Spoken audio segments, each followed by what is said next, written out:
Antarctica has always carried with it a silence unlike any other place on Earth. It is a silence so vast, so absolute, that it can swallow the voices of entire civilizations. What if, hidden beneath the thick frozen crust of this immense southern continent, there were echoes of a people long forgotten? Perhaps even the very first civilization the world has ever known. The thought unsettles and excites in equal measure. It challenges every neat timeline built by archaeologists and every confident statement about the origins of human culture. It suggests that what we think of as beginnings might instead be fragments, written over the deeper story buried under the ice. So before you get too comfortable, take a moment to like the video and subscribe, but only if you really like what I'm doing here. And as always, let me know your local time and where you're listening from in the comments. Now, let us begin. The earliest explorers of Antarctica never imagined such questions. To them, it was a void at the bottom of the maps, a white emptiness with no story to tell. And yet, even in antiquity, there were whispers of a terra australis incognita, an unknown southern land that balanced the world. Greek philosophers debated its existence long before any sail reached the icy waters. Some argued it was essential. If the Earth was a sphere, then surely there had to be a counterweight to the lands of the North. What they could not have known was that this idea, born in speculation, might one day intersect with physical discovery. Antarctica, as we know it today, is the coldest, driest place on Earth. Ice blankets it in layers up to 3 miles thick, pressing down on ancient rock and flattening any clue that life once thrived there. But scientists have revealed that this frozen wasteland has not always been so. Geological studies show that during earlier epochs, Antarctica was lush with forests, rivers, and a climate closer to today's northern Europe. Fossilized ferns, petrified wood, and even dinosaur bones have been unearthed near its coastlines, proving that once upon a time, warmth and life flourished where today there is only snow. This is where the first questions begin to creep in. If Antarctica was once a habitable landscape, who or what may have lived there?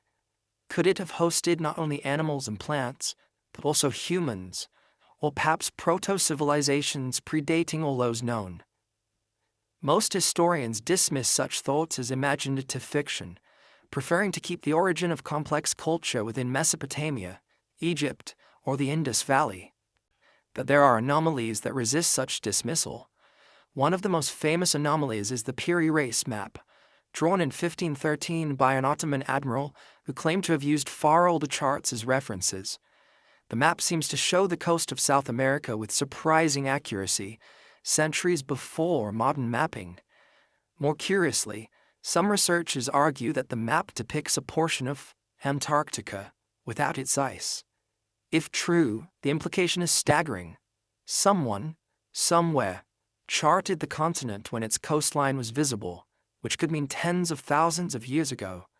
Scholars are still debating whether this is a coincidence of artistic error, or whether it truly represents knowledge we should not expect from the 16th century. To add to this unsettling puzzle, modern satellite studies have revealed land masses and shapes beneath the ice that defy easy explanation. In some regions, what appears to be natural mountain ridges have been interpreted by enthusiasts as geometric, even pyramidal. The human mind is prone to seeing patterns, but when symmetry emerges in places beyond human reach, the temptation to wonder is irresistible.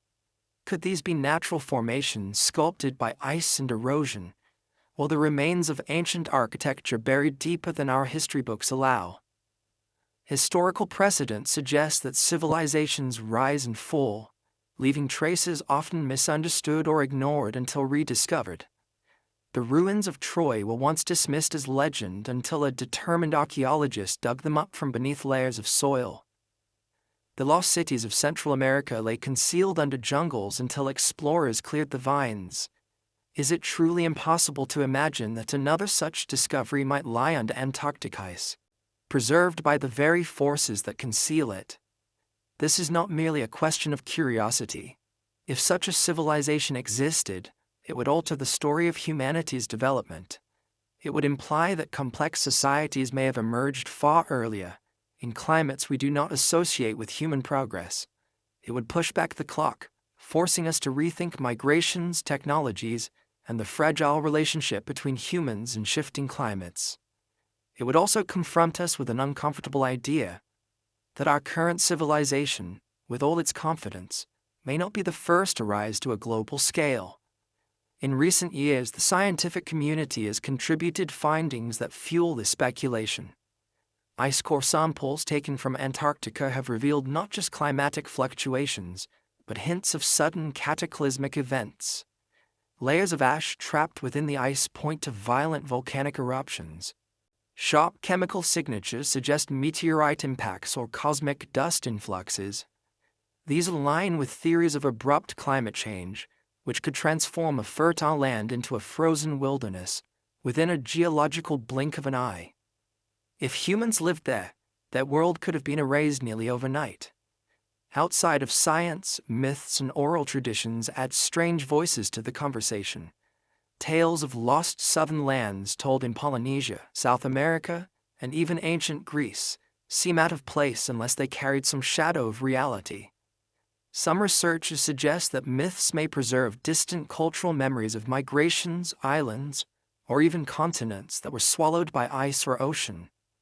Others caution against such leaps, pointing out how often myths blend imagination and reality. Yet the convergence of stories from opposite ends of the earth raises at least the possibility of a shared memory of something lost. In the modern era, Antarctica is one of the least explored places on Earth. The Antarctic Treaty, signed in 1959, protects it as a continent devoted to peace and science, prohibiting military activity and restricting permanent settlements. While noble in intent, the treaty has also created a veil of secrecy around the continent. Access is limited, research is tightly controlled, and large areas remain untouched. This has only deepened the sense of mystery, feeding speculation that discoveries, whether geological, archaeological, or otherwise, are quietly hidden from the public eye. Every theory, every anomaly, every unexplained map or myth invites the same haunting question: what lies beneath? Could Antarctica truly conceal a forgotten chapter of human history, one that would rewrite everything we thought we knew? Or is the truth simpler, bound by the slow movements of glaciers, the shifting of continents, and the fallibility of human imagination? The debate remains open, and the silence of Antarctica continues to guard its secret. The story begins here, with ice that may not simply hide lifeless rock, but perhaps, just perhaps, the remains of the first civilization. The possibility of Antarctica hiding a lost civilization leads directly to an even broader and older speculation: the lost continent hypothesis. Long before modern satellites traced the outlines of ice sheets, long before explorers sailed into the southern seas, there was an idea rooted in balance, symmetry, and imagination. Ancient geographers believed the world required a southern landmass, terra australis incognita, to counterbalance the known continents of the north. Though it began as theory rather than discovery, the notion of this hidden land shaped maps, myths, and even the ambitions of explorers for centuries. During the age of Greek philosophy, minds like Aristotle and Ptolemy entertained the concept of an unknown southern land. Ptolemy's maps, in particular, sketched great stretches of uncharted space at the bottom of the world, filled in with speculative continents. It was not merely whim, there was logic behind it. To the ancients, the earth was a sphere, and symmetry demanded that land in the north must be balanced by land in the south. Even without ships or compasses, they imagined Antarctica into existence, an intellectual placeholder for a balance they felt the world required. Scholars are still debating whether such maps were purely abstract, or if they drew on distant hearsay carried along ancient trade routes. By the Middle Ages, this idea evolved in curious ways. European map makers depicted enormous southern continents covering nearly half the globe, stretching across unknown seas.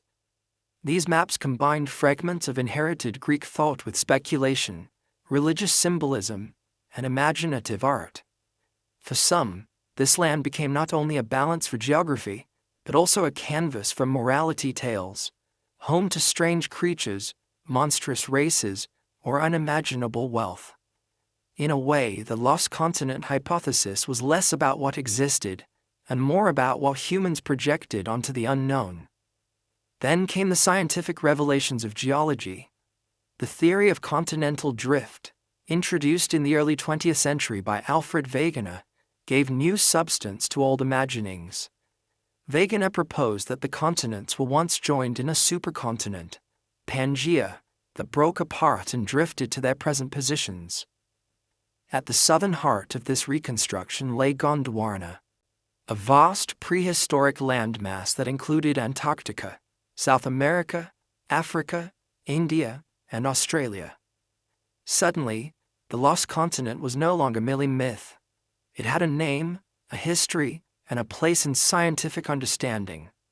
Fossil evidence supported this view. Identical plant species like the fern Glossopteris were found in rock layers across South America, Africa, and Antarctica, suggesting that these lands were once united. Likewise, remains of similar reptilian species were discovered on continents now separated by thousands of miles of ocean. Antarctica, though buried beneath ice, emerged as a keystone in the puzzle of Earth's ancient geography. Its icy silence was not timeless. It was the aftereffect of colossal shifts in the planet's crust, a reminder of deep time and changing climates. But for those who suspect a hidden civilization, the lost continent hypothesis is more than geological history. It provides a plausible setting. If Antarctica was once part of a vast temperate landmass, if forests stretched across its valleys and animals roamed its plains, then it is not impossible to imagine humans, or pre-human cultures, finding refuge there. The great migrations that carried Homo sapiens across the globe may have touched Antarctica in ways we cannot yet confirm. And if such a culture thrived, its disappearance beneath ice might explain why so little trace remains. Catastrophe looms large in these hypotheses. One version suggests that a sudden shift of the Earth's crust repositioned Antarctica, dragging it from a temperate latitude into the polar circle in mere geological moments. The idea of a pole shift gained traction in the mid-20th century, advanced by theorists such as Charles Hapgood.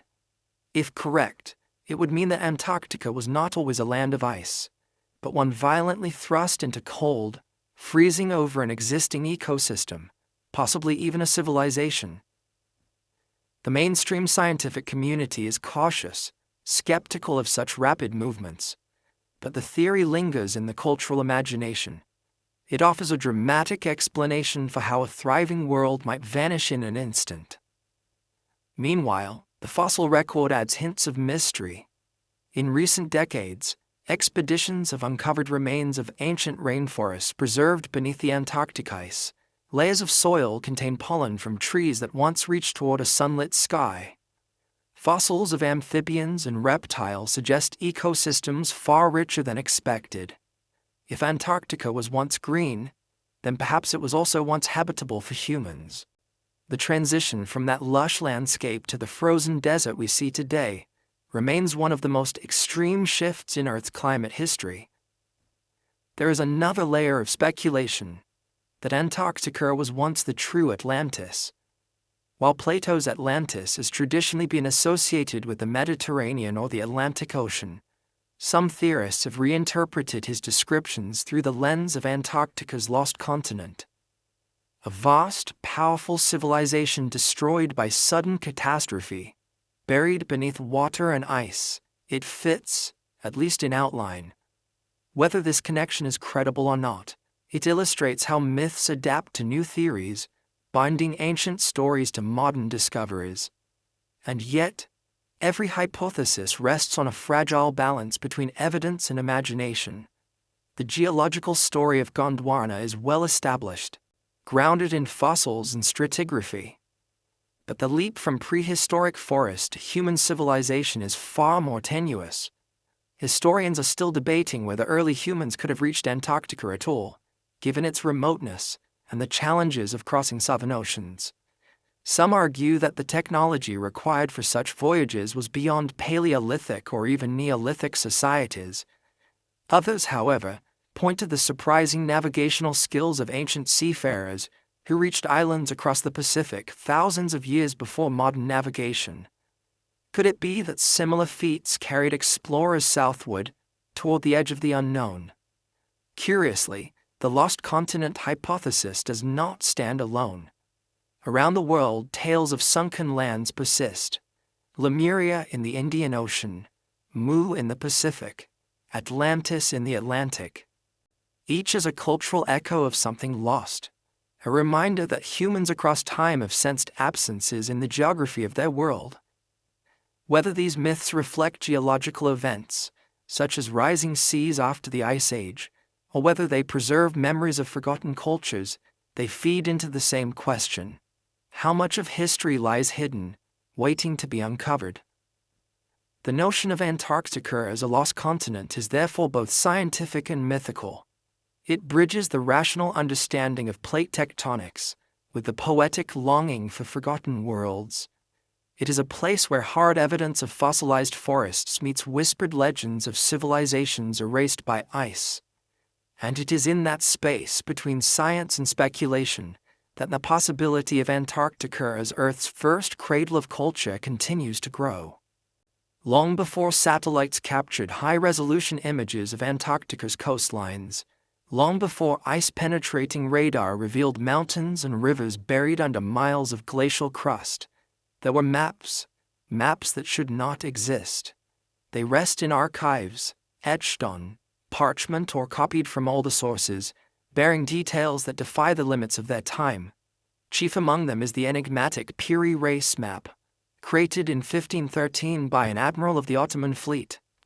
On its worn surface, scholars see what appear to be fragments of South America, and, more controversially, hints of an ice-free Antarctica drawn centuries before the continent's official discovery. The Piri Reis map was compiled from numerous sources, some dating back to classical antiquity. The admiral himself noted that he relied on 20 ancient charts, many long lost to history, to construct his depiction of the world.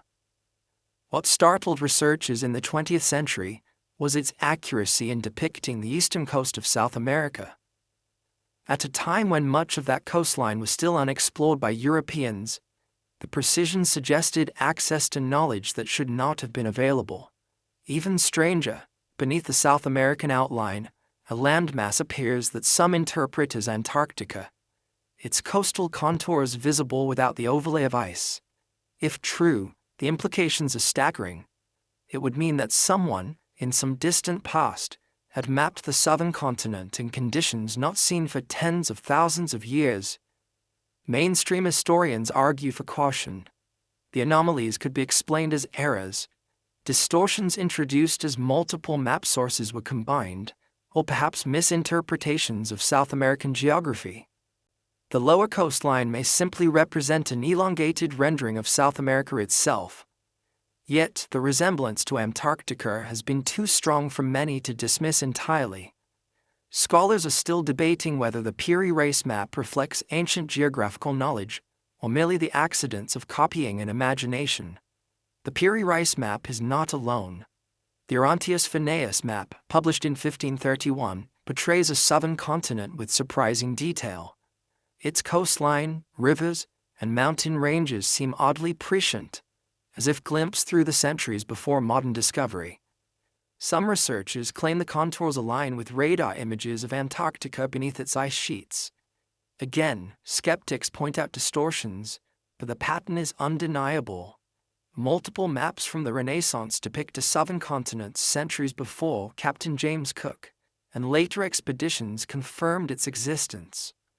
The Boache map, created in 1737, adds to the enigma.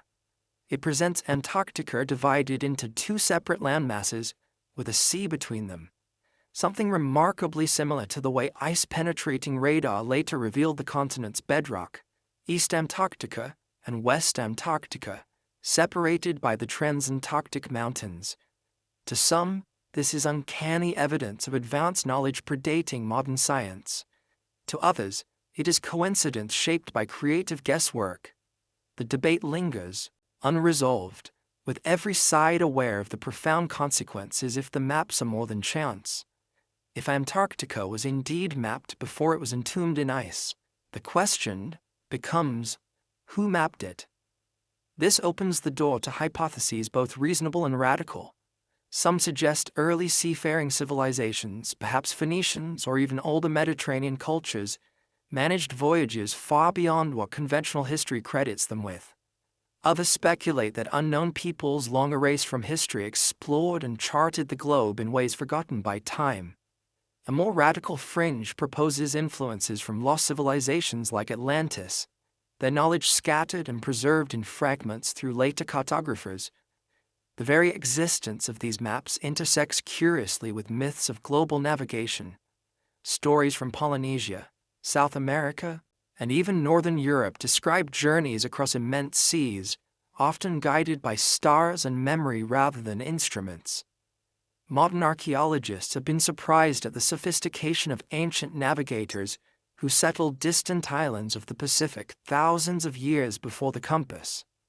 If they could achieve such feats, might others have ventured further, tracing coastlines we once believed unreachable? There are also curious historical references to lands at the bottom of the world. Greek and Roman writers mention Terra Australis, a vast southern continent required to balance the known world. Their words, filtered through centuries of speculation, may have shaped the maps of the Renaissance. But some scholars have suggested that fragments of genuine ancient geographical knowledge, traded, copied, and reinterpreted, might have survived into the Middle Ages, resurfacing on the desks of European cartographers. If so, what was the original source? The potential age of such knowledge leads back to the Ice Age. Around 12,000 years ago, Earth's climate shifted dramatically as the last glacial maximum ended. Sea levels rose, coastlines shifted, and regions once habitable became submerged or frozen. If a culture capable of mapping coastlines had existed during that transitional era, its memory could have been lost amid floods and extinctions. Later civilizations may have inherited fragments of its knowledge, stripped of context but preserved in mysterious maps. This hypothesis blurs the line between archaeology and speculation, yet it remains a possibility that refuses to fade. Even more provocative is the possibility that these maps were part of guarded traditions, passed secretly through ancient priesthoods, mystery schools, or esoteric societies. During the Renaissance, knowledge from the ancient world was rediscovered, translated, and sometimes deliberately hidden.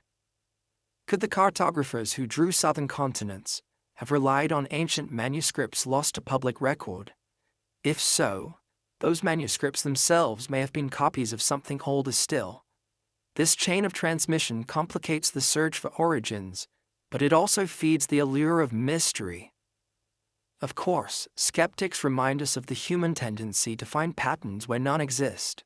Map makers of the Renaissance often filled unknown regions with imaginative inventions, sea monsters, speculative coastlines, and continents that had not been discovered. The Orontius Phineus map may reflect nothing more than guesswork. The Boicher map might be a projection of speculation. Historians argue that to read precise accuracy into them is to fall into confirmation bias. Yet, the persistence of these coincidences remains troubling, especially as scientific discoveries echo elements of the old maps. A strange off-topic event adds another layer of curiosity. In 1929, when the Piri Reis map was rediscovered in Istanbul's Topkapi Palace, it immediately caught the attention of both historians and military officials. Reports suggest that even modern intelligence agencies took an interest in the cartographic anomalies. This fascination was not purely academic. Accurate pre-modern maps of polar regions would imply levels of exploration and knowledge with implications for navigation, trade, and even geopolitics. The intersection of ancient cartography and modern secrecy highlights how deeply these anomalies unsettle conventional narratives. What emerges from these maps is not certainty, but a profound invitation to reconsider history. If they are errors, then they reflect the boundless imagination of Renaissance cartographers. If they are echoes of forgotten knowledge, then they hint at civilizations capable of exploration long before the age of European empires. In either case, they sharpen the sense of mystery surrounding Antarctica. Beneath the ice, beneath the weight of centuries, there may lie not only a continent, but also a key to a chapter of human history we have yet to turn. Myths are the echoes of voices that no longer speak. They travel across centuries, reshaped in the retelling, yet carrying fragments of forgotten memories. When it comes to Antarctica, an intriguing question arises. Do ancient myths from distant corners of the world preserve a hidden recollection of a southern land, perhaps once known and later erased by time and ice? The possibility has fascinated historians and storytellers alike, for if memory lingers in myth, then stories may be the only surviving witness to a civilization swallowed whole. The Greeks left some of the earliest traces of this idea.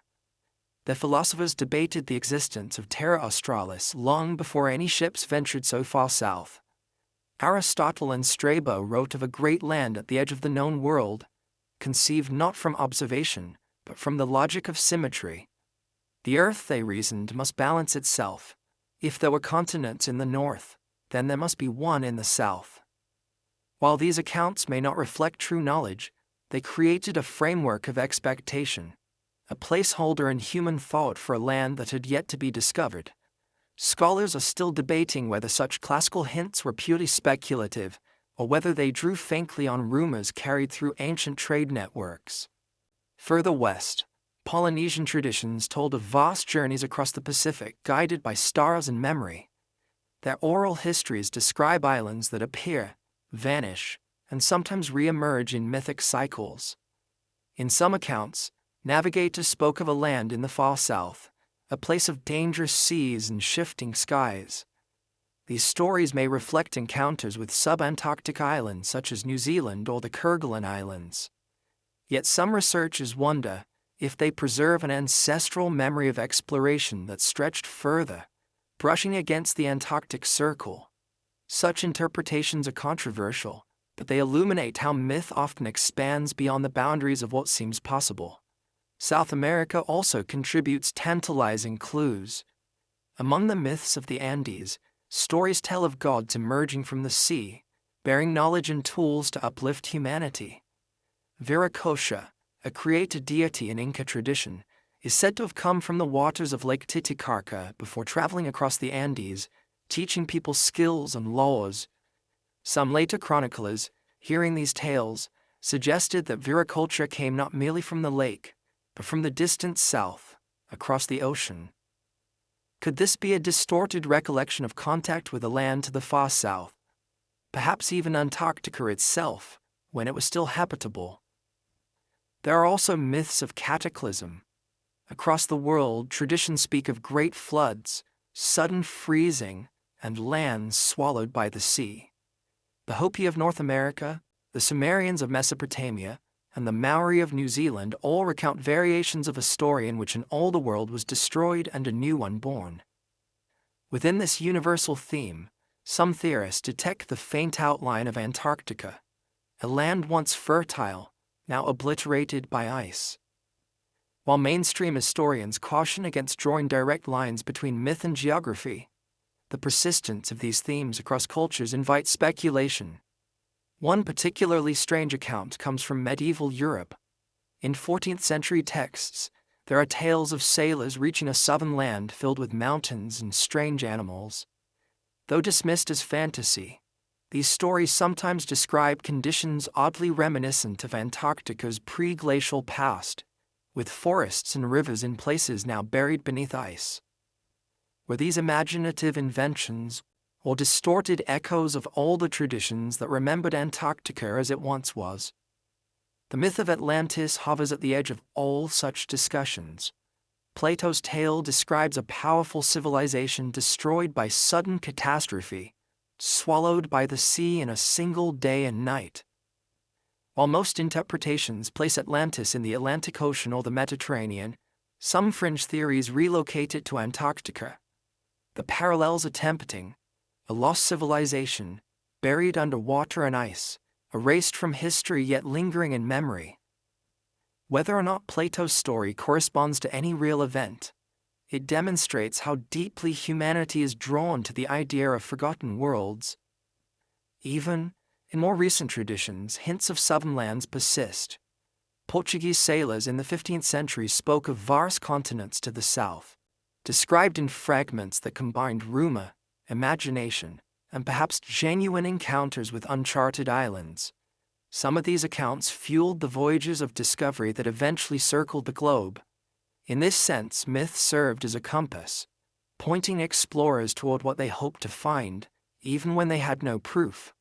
The intersection of myth and Antarctica is not only about geography, it is about memory.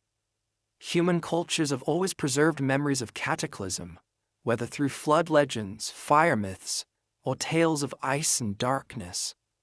These stories may encode real events, volcanic eruptions, rising seas, comet strikes, experienced by ancestors and passed down in symbolic form.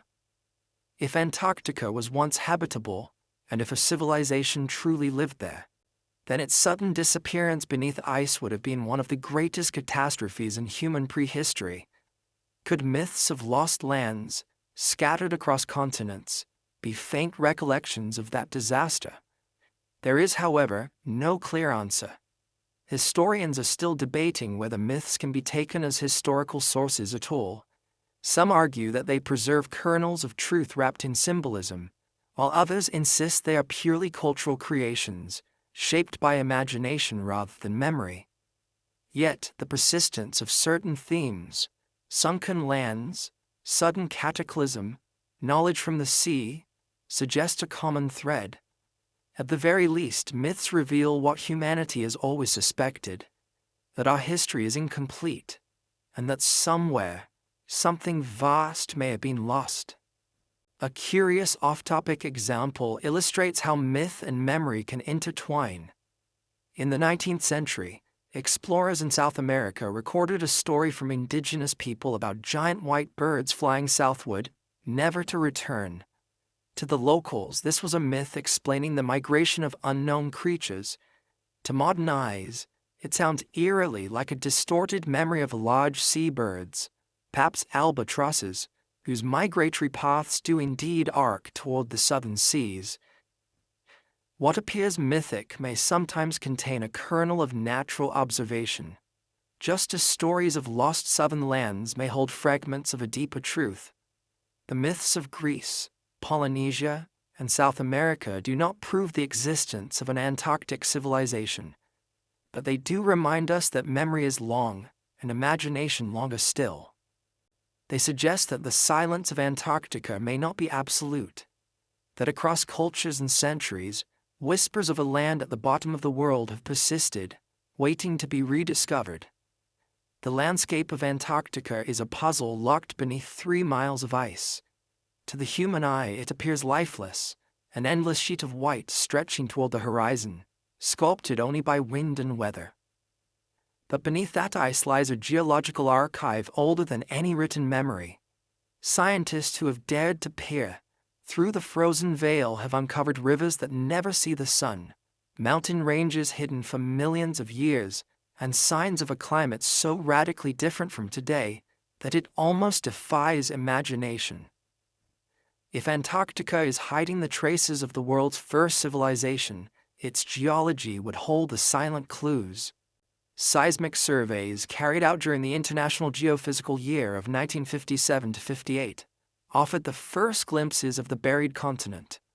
Using sound waves to map what could not be seen, researchers discovered the Gumburtsev Mountains, an entire range the size of the Alps concealed beneath the ice sheet.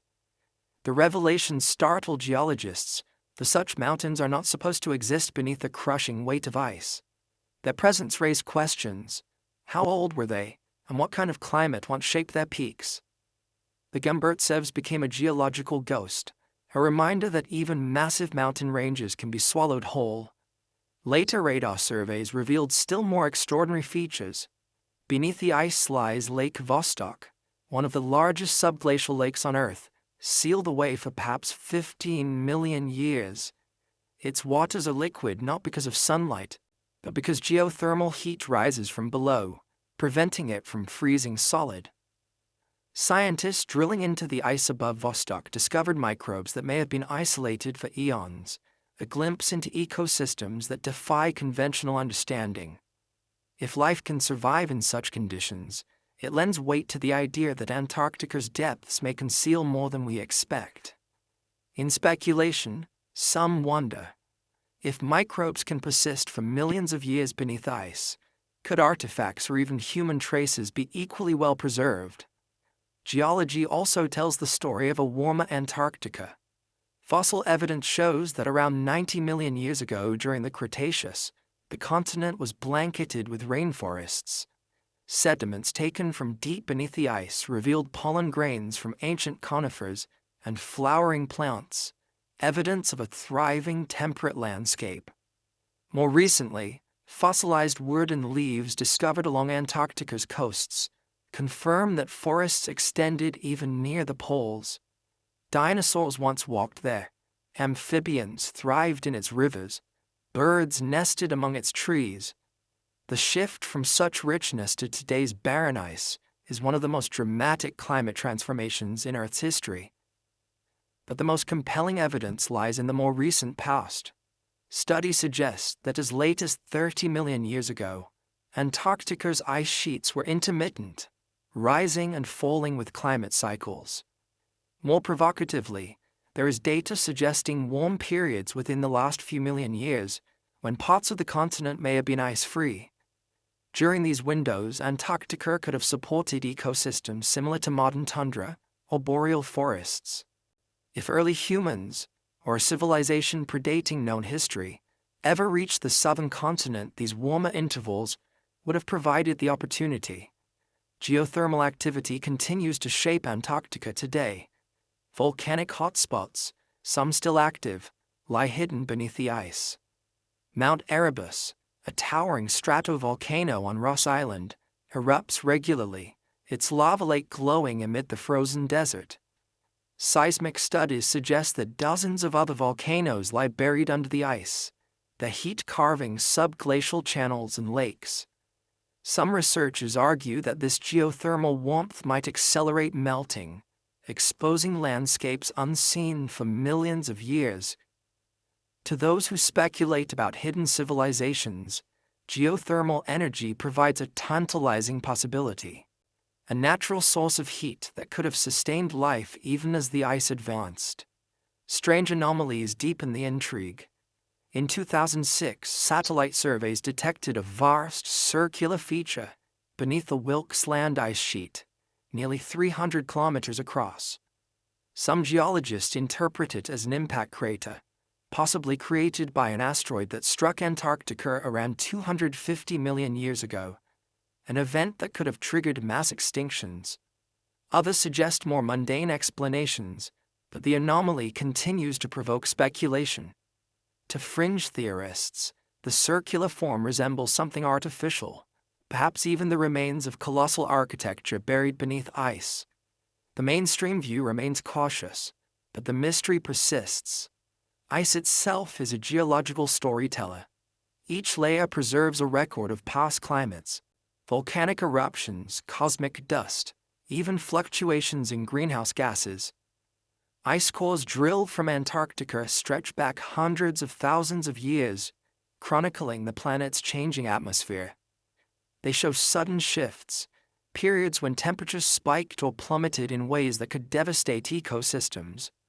One such event, around 12,900 years ago, marks the Younger Dryas, a period of abrupt cooling possibly triggered by a comet impact. Some theorists link this event to global flood myths and the destruction of an advanced Ice Age culture. If Antarctica held such a culture, the Younger Dryas could explain its sudden disappearance beneath ice and snow. A curious off-topic example illustrates how much remains hidden. In 2013, scientists studying radar images discovered what looked like a network of ancient river valleys buried under the East Antarctic ice sheet. These valleys, carved by flowing water millions of years ago, were as large as those of the Nile or the Mississippi. Though purely geological in nature, They hint at a time when Antarctica's surface supported immense rivers, fertile plains, and perhaps even human habitation. The rivers themselves are long gone, but their imprint endures, frozen into the bedrock like a map of another world. The geology of Antarctica therefore offers both answers and questions. It confirms that the continent was once lush and habitable. It demonstrates that entire mountain ranges, lakes, and valleys can be hidden beneath ice for millions of years. It reveals sudden shifts in climate that could erase entire ecosystems. Yet it also leaves open the tantalizing possibility that if humans ever reached Antarctica during its warmer periods, that traces might still lie preserved, locked away in layers of ice and stone. Historians are still debating how far back human exploration can reasonably be pushed.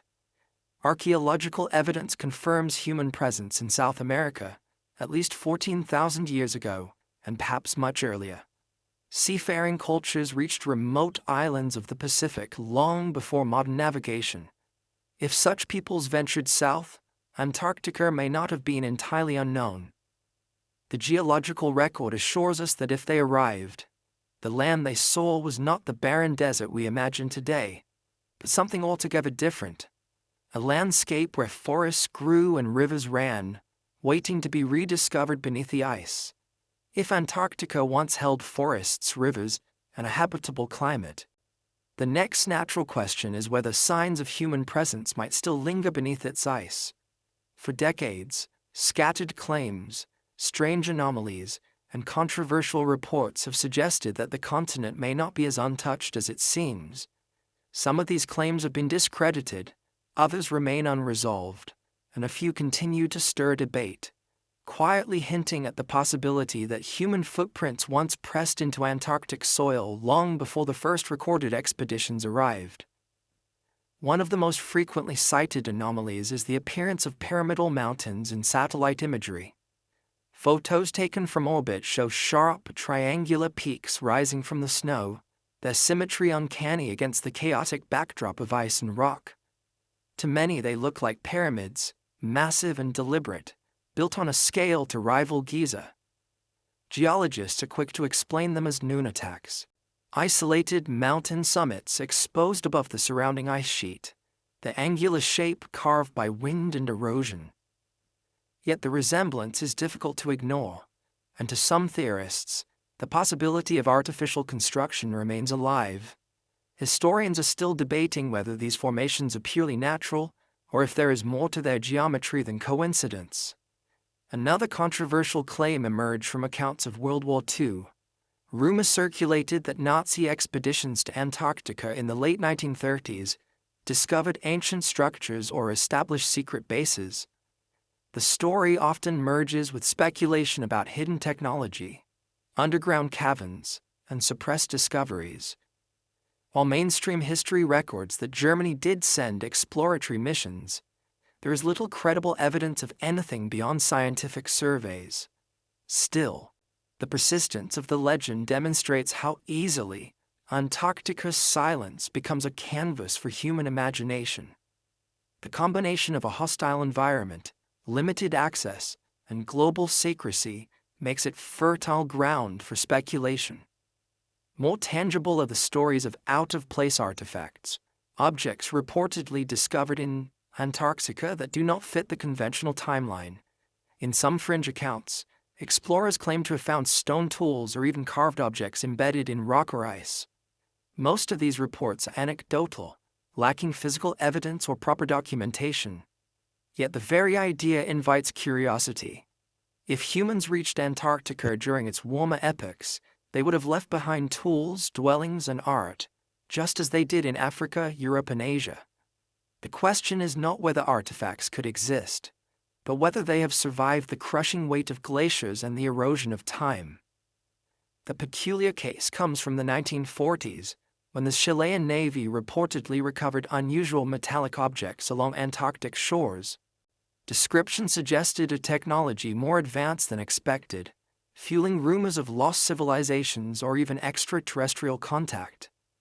Mainstream historians dismiss these stories as misinterpretations, but they illustrate how often Antarctica blurs the line between fact and legend. In environments so remote and hostile, small discoveries can easily grow into myths. Modern technology has only deepened the mystery. Satellite surveys have revealed anomalies beneath the ice that some interpret as geometric or architectural. In 2012, researchers announced the detection of what appeared to be large, rectangular structures buried beneath the ice in East Antarctica. While most scientists explain these as natural geological formations, others remain unconvinced. The possibility of buried architecture cannot be excluded without excavation. Yet excavation on that scale is forbidden under the Antarctic Treaty.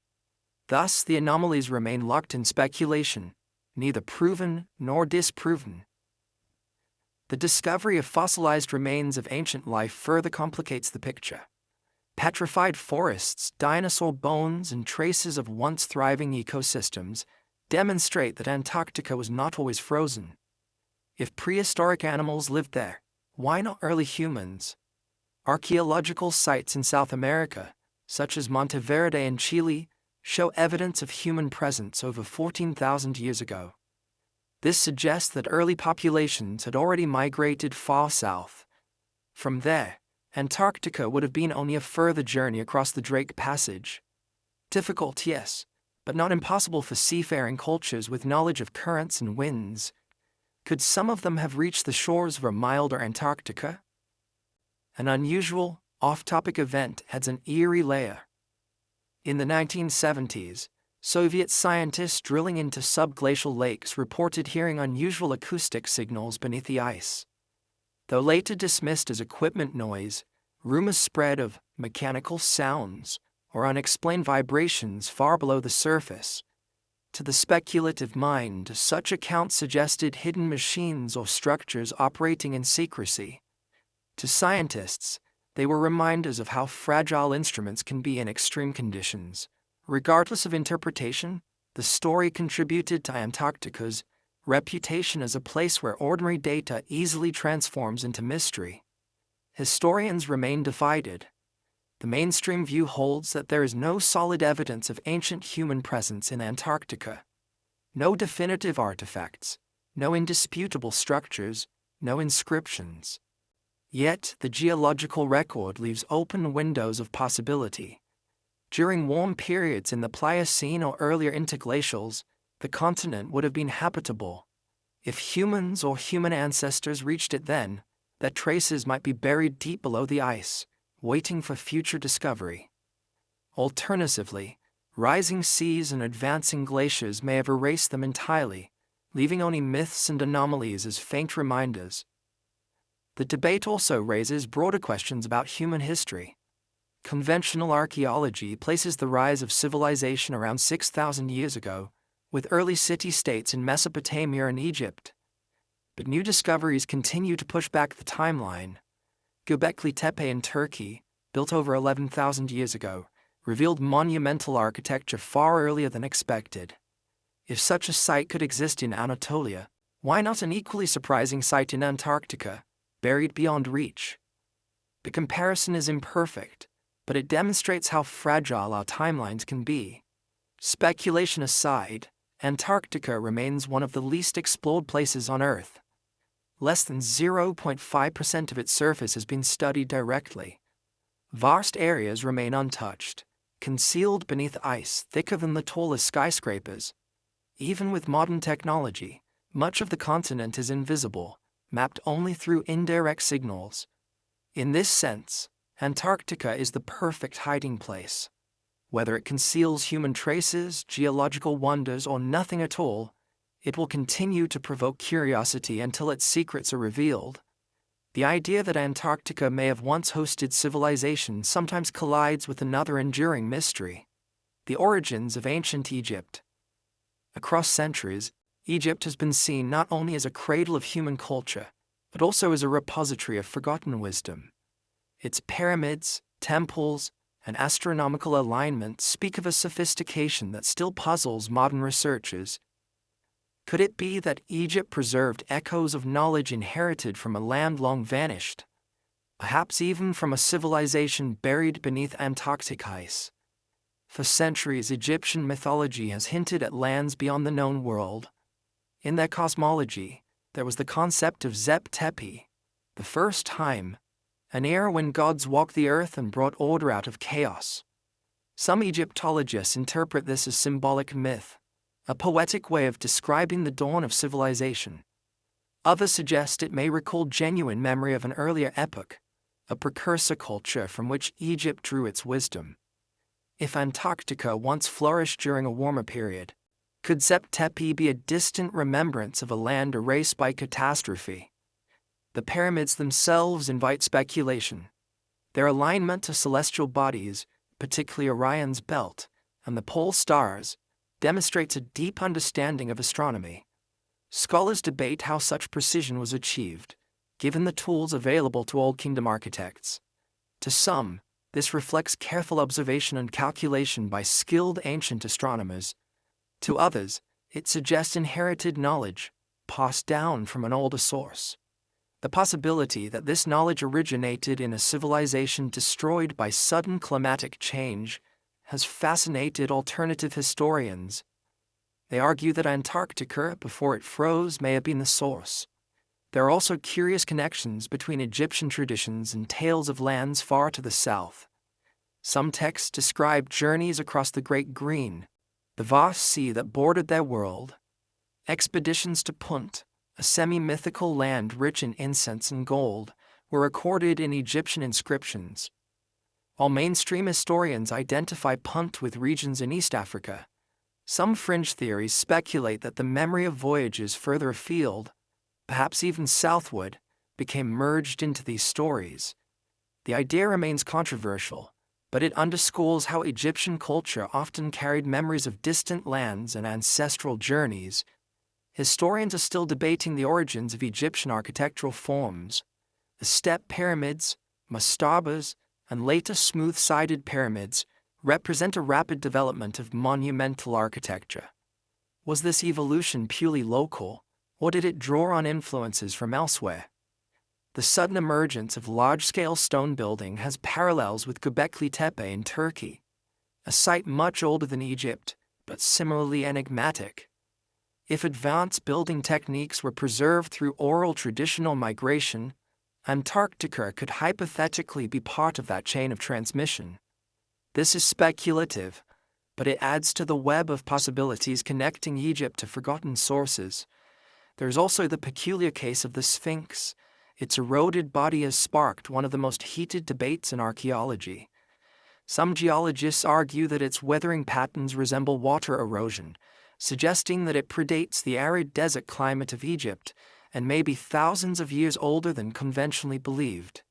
If true, this would place its construction closer to the end of the last ice age, when Earth's climate shifted dramatically. Such a timeline aligned curiously with theories that civilizations may have existed before the Great Freeze, perhaps in Antarctica, only to vanish as the world transformed. A strange off-topic episode illustrates how Egypt and Antarctica became linked in modern imagination. In the 1930s, explorers reported discovering mummified remains in the mountains of the Andes, preserved in ice. To some fringe theorists, this suggested that ancient peoples capable of high-altitude survival might also have reached Antarctica. The leap is tenuous, yet it reflects a recurring pattern. Egypt, the Andes, and Antarctica are often drawn together in theories of global civilization, bound by pyramids, alignments, and myths of sudden loss. The overlap between Egyptian myth and Antarctic speculation also appears in esoteric traditions. Some mystics claim that the knowledge of the pharaohs originated not in the Nile Valley, but in a southern land destroyed by catastrophe. According to these stories, survivors of that disaster migrated northward, carrying wisdom that later blossomed in Egypt. While mainstream scholars dismiss such claims as imaginative fiction, they reveal how enduring the idea of a southern source has been in human thought. The possibility of shared astronomical knowledge strengthens the speculation. Both Egyptian and Mayan civilizations, separated by oceans of millennia, aligned their monuments with celestial events. If such practices arose independently, they testify to a universal human fascination with the skies. But if they share a common root, it implies cultural transmission across vast distances. Could Antarctica, in a distant epoch, have served as an intermediary, or even an origin for such traditions? At its core, the Egypt-Antarctica connection challenges conventional chronology. Mainstream archaeology places the origins of Egyptian civilization around 5,000 years ago, with gradual development from earlier Neolithic communities. Yet the scale and precision of their achievements seem disproportionate to such a timeline. Some theorists argue that Egypt inherited fragments of a much older legacy, perhaps from an Ice Age civilization erased by cataclysm. Antarctica, fertile and habitable before its sudden freeze, offers a plausible candidate for that lost world. And yet, evidence is elusive. No inscriptions in Egypt explicitly reference Antarctica. No artifacts have been traced directly to its frozen soil. What remains are parallels, coincidences, and the enduring allure of myths. Still, the possibility is tantalizing. If Egypt's extraordinary achievements were indeed influenced by a forgotten civilization, then the ice of Antarctica may be concealing not just geological history, but the roots of human culture itself. Civilizations, no matter how mighty, are fragile in the face of nature's fury. The story of Antarctica, if it once held a thriving culture, would inevitably end with catastrophe. For the continent to shift from fertile valleys and flowing rivers to an icy desert, something dramatic must have occurred. Theories abound: comet impacts, volcanic eruptions, pole shifts, or sudden climate collapse. Whatever the mechanism, the transformation was violent enough to bury a world beneath 3 miles of ice, erasing its surface from human memory. Geological evidence shows that Earth's climate can pivot with terrifying speed. During the Younger Dryas, roughly 12,900 years ago, the northern hemisphere plunged into an abrupt deep freeze. Ice cores reveal a dramatic cooling within mere decades, an eye blink in geological time. Historians are still debating whether this event was caused by a comet strike, shifts in ocean circulation, or other natural mechanisms. Whatever the trigger, it would have devastated ecosystems and erased cultures that depended on stable climates. If Antarctica was home to a society during this era, the sudden freeze could have been fatal. The pole shift hypothesis, though controversial, offers one explanation. Charles Hapgood, in the mid-20th century, proposed that Earth's outer crust could slip over its inner layers, displacing continents into new latitudes. In this model, Antarctica may once have been located further north, within temperate zones, before sliding into the polar circle in a catastrophic repositioning. Mainstream geologists remain skeptical, pointing out the stability of Earth's crust. Still, Hapgood's theory intrigued figures like Albert Einstein, who acknowledged that crustal displacement, while unlikely, was not impossible. If true, it would explain how Antarctica could change from lush to frozen in an instant, trapping whatever lived there in the grip of eternal ice. Volcanic activity is another possibility. Antarctica is riddled with volcanoes, many still active beneath its ice.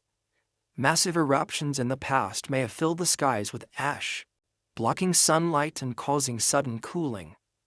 Evidence of such eruptions appears in ice cores, where distinct layers of volcanic dust mark episodes of atmospheric upheaval. A single super-eruption could have plunged the continent into a new climate regime, making survival impossible for any civilization unlucky enough to be present. Comet impact theories add another dimension.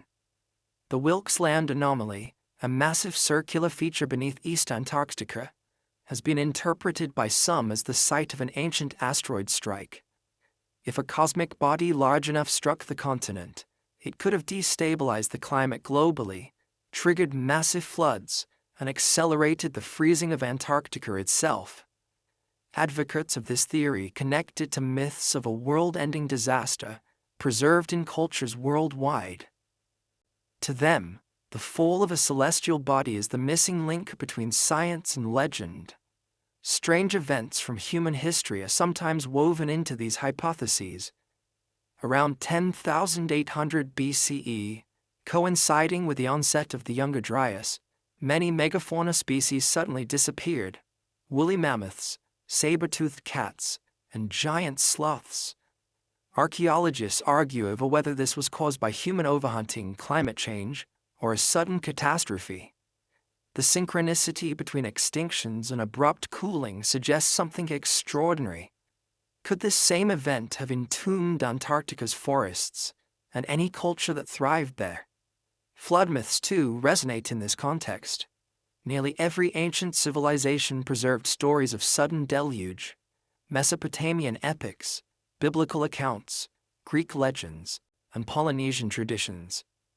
Rising sea levels at the end of the Ice Age would have drowned vast coastal areas, erasing settlements, and forcing migrations. If Antarctica harbored a civilization, its destruction would not have been by flood, but by ice, a catastrophe equally absolute.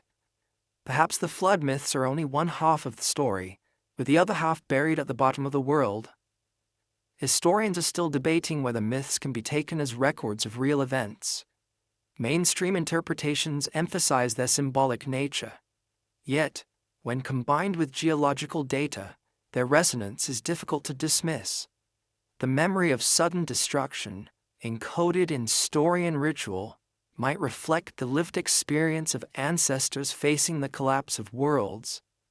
If Antarctica's demise was part of that collapse, its memory could linger in fragmented myths scattered across continents.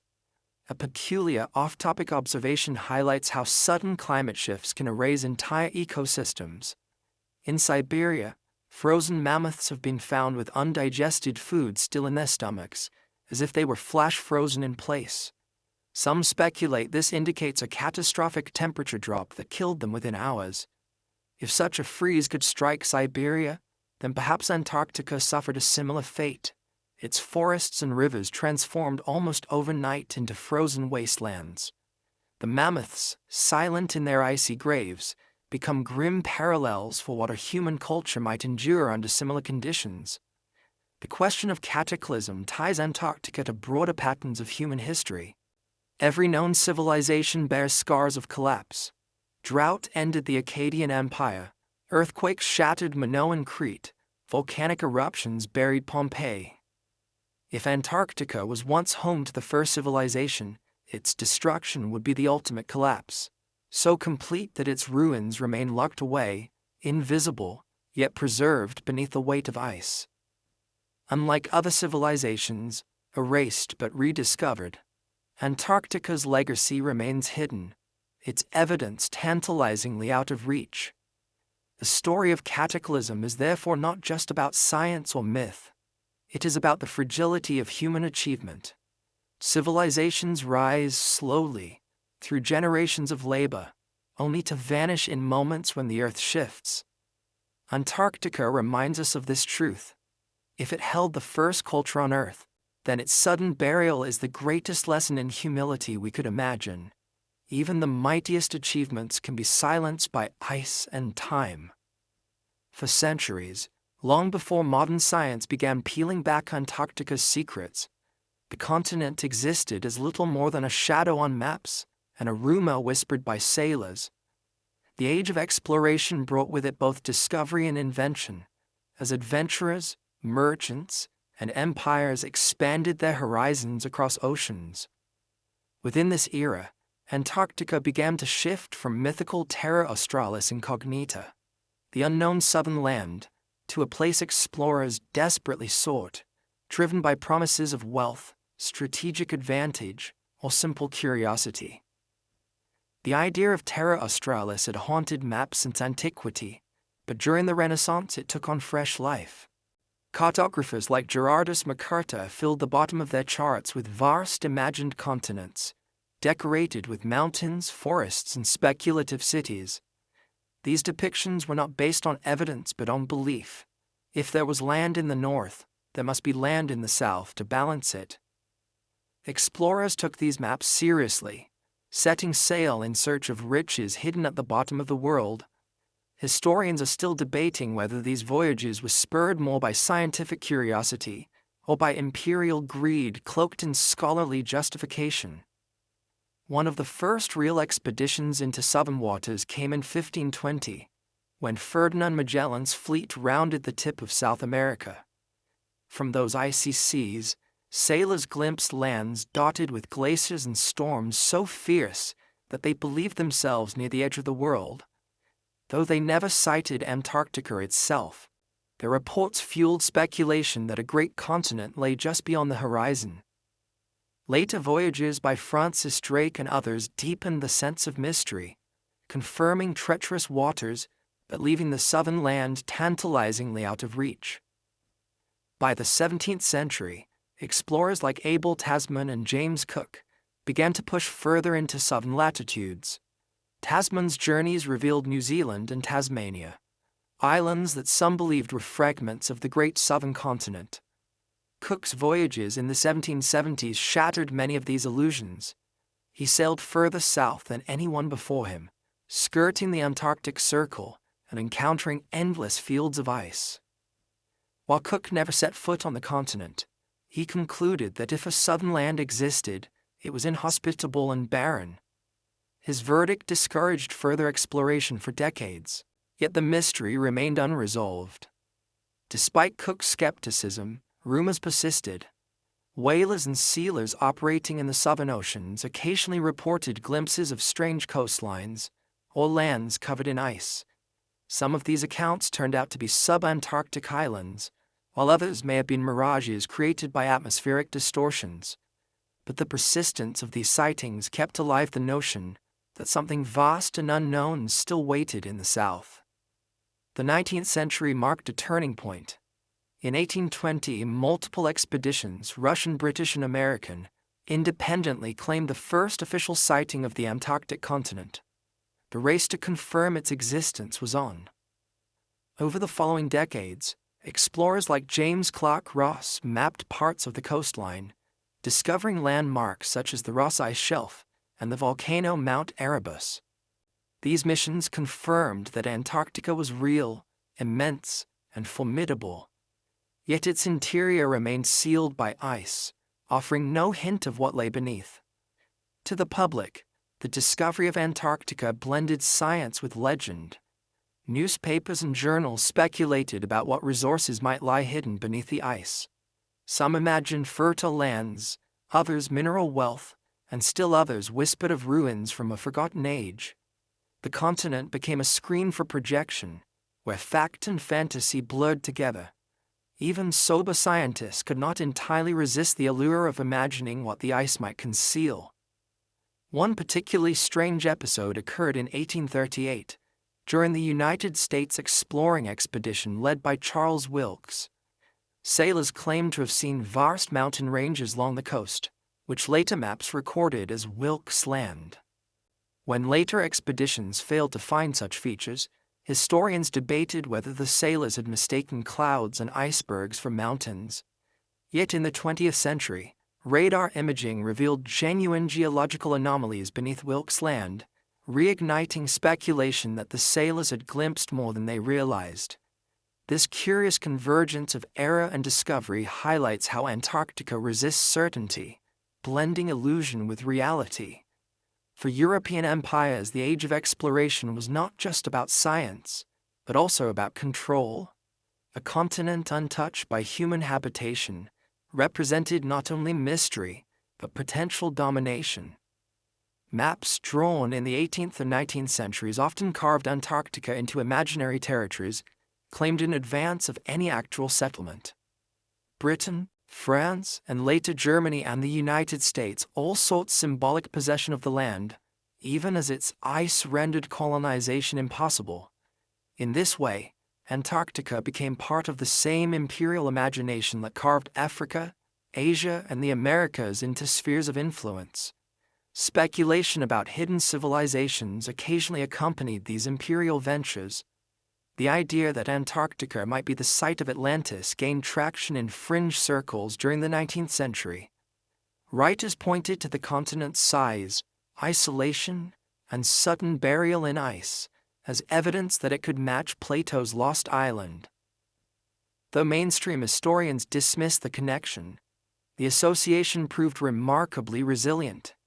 It resurfaced time and again, merging with new discoveries and lending the southern continent an air of forbidden history.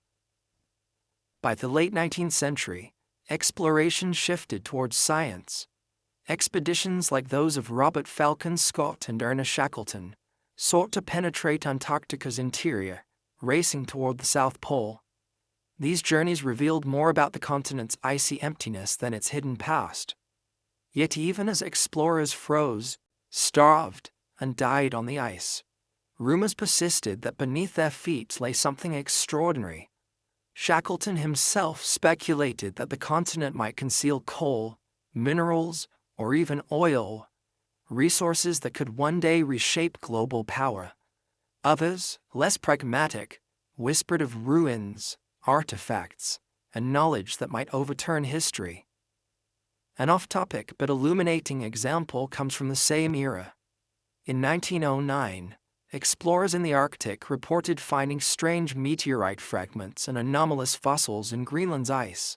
Though unrelated to Antarctica, these discoveries illustrated how polar regions often preserve the unexpected, serving as time capsules of deep history. If Greenland could yield such surprises, why not Antarctica, whose ice is thicker and older still? The comparison kept alive the possibility that the southern continent might be more than empty ice. Thus, the age of exploration set the stage. It transformed Antarctica from myth to reality, from blank space on maps to a land of ice and mystery. But it also layered the continent with stories, of sailors glimpsing mountains through fog, of cartographers sketching imagined coastlines, of empires carving claims into the unknown. All these stories reinforced a simple truth: Antarctica invites speculation. Even when explorers saw nothing but ice, they imagined what lay beneath. And it is in that imagination, as much as in geology or archaeology, that the possibility of a hidden civilization continues to survive. By the dawn of the 19th century, Antarctica had moved from a half-imagined continent on maps into a tangible reality that explorers could glimpse from the decks of their ships. Yet, seeing its frozen coasts was only the beginning. Once the continent's existence was confirmed, the world's powers began to compete for knowledge, prestige, and possession. The result was a scientific race to Antarctica, one that blended genuine curiosity with imperial ambition, producing both triumphs of discovery and new layers of mystery. The 19th century was an age of relentless exploration. Scientific societies in Europe, eager to map every corner of the globe, turned their attentions south. In 1839, a French expedition led by Jules Dumont d'Urville claimed a portion of the continent for France, naming it Île-Land. Around the same time, American explorer Charles Wilkes led his fleet into the Antarctic seas, producing maps that suggested a vast landmass rather than mere islands. Meanwhile, the British naval officer James Clark Ross undertook his own expedition, discovering the immense Ross Ice Shelf and two great volcanoes, Mount Erebus and Mount Terror. These expeditions collectively confirmed Antarctica as a continent, but they also sparked competition between nations, each eager to inscribe their flags on its icy surface. For these explorers, science and national pride were inseparable. Every new coastline mapped, every geological sample collected, was both a contribution to knowledge and a claim of ownership. The British Royal Society, the French Academy of Sciences, and the American scientific establishment all sought to be first in charting the southernmost frontiers. Behind the scientific veneer was a familiar story: empires carving their presence into unclaimed territory, each determined not to let rivals gain an advantage. The race intensified in the early 20th century with the so-called heroic age of Antarctic exploration. Robert Falcon Scott, Ernest Shackleton, and Roald Amundsen became names etched into history, Their journey's a mixture of scientific endeavor and epic survival. Amundsen's successful reach of the South Pole in 1911 marked a triumph for Norway, while Scott's ill-fated expedition, ending in death mere miles from a supply depot, became a symbol of tragic endurance. Shackleton's Endurance expedition, trapped in ice and forced into a miraculous escape, remains one of the greatest survival stories ever told. These expeditions were not simply about exploration.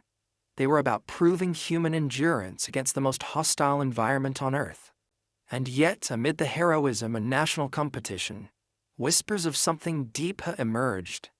Stories circulated of strange discoveries, unusual formations glimpsed on the horizon, and artifacts found and quickly dismissed. Shackleton himself, while searching for coal deposits, reported unusual geological features that seemed inexplicable. Though explained as natural, some of these descriptions echoed with the kind of geometry enthusiasts later seized upon as evidence of lost structures.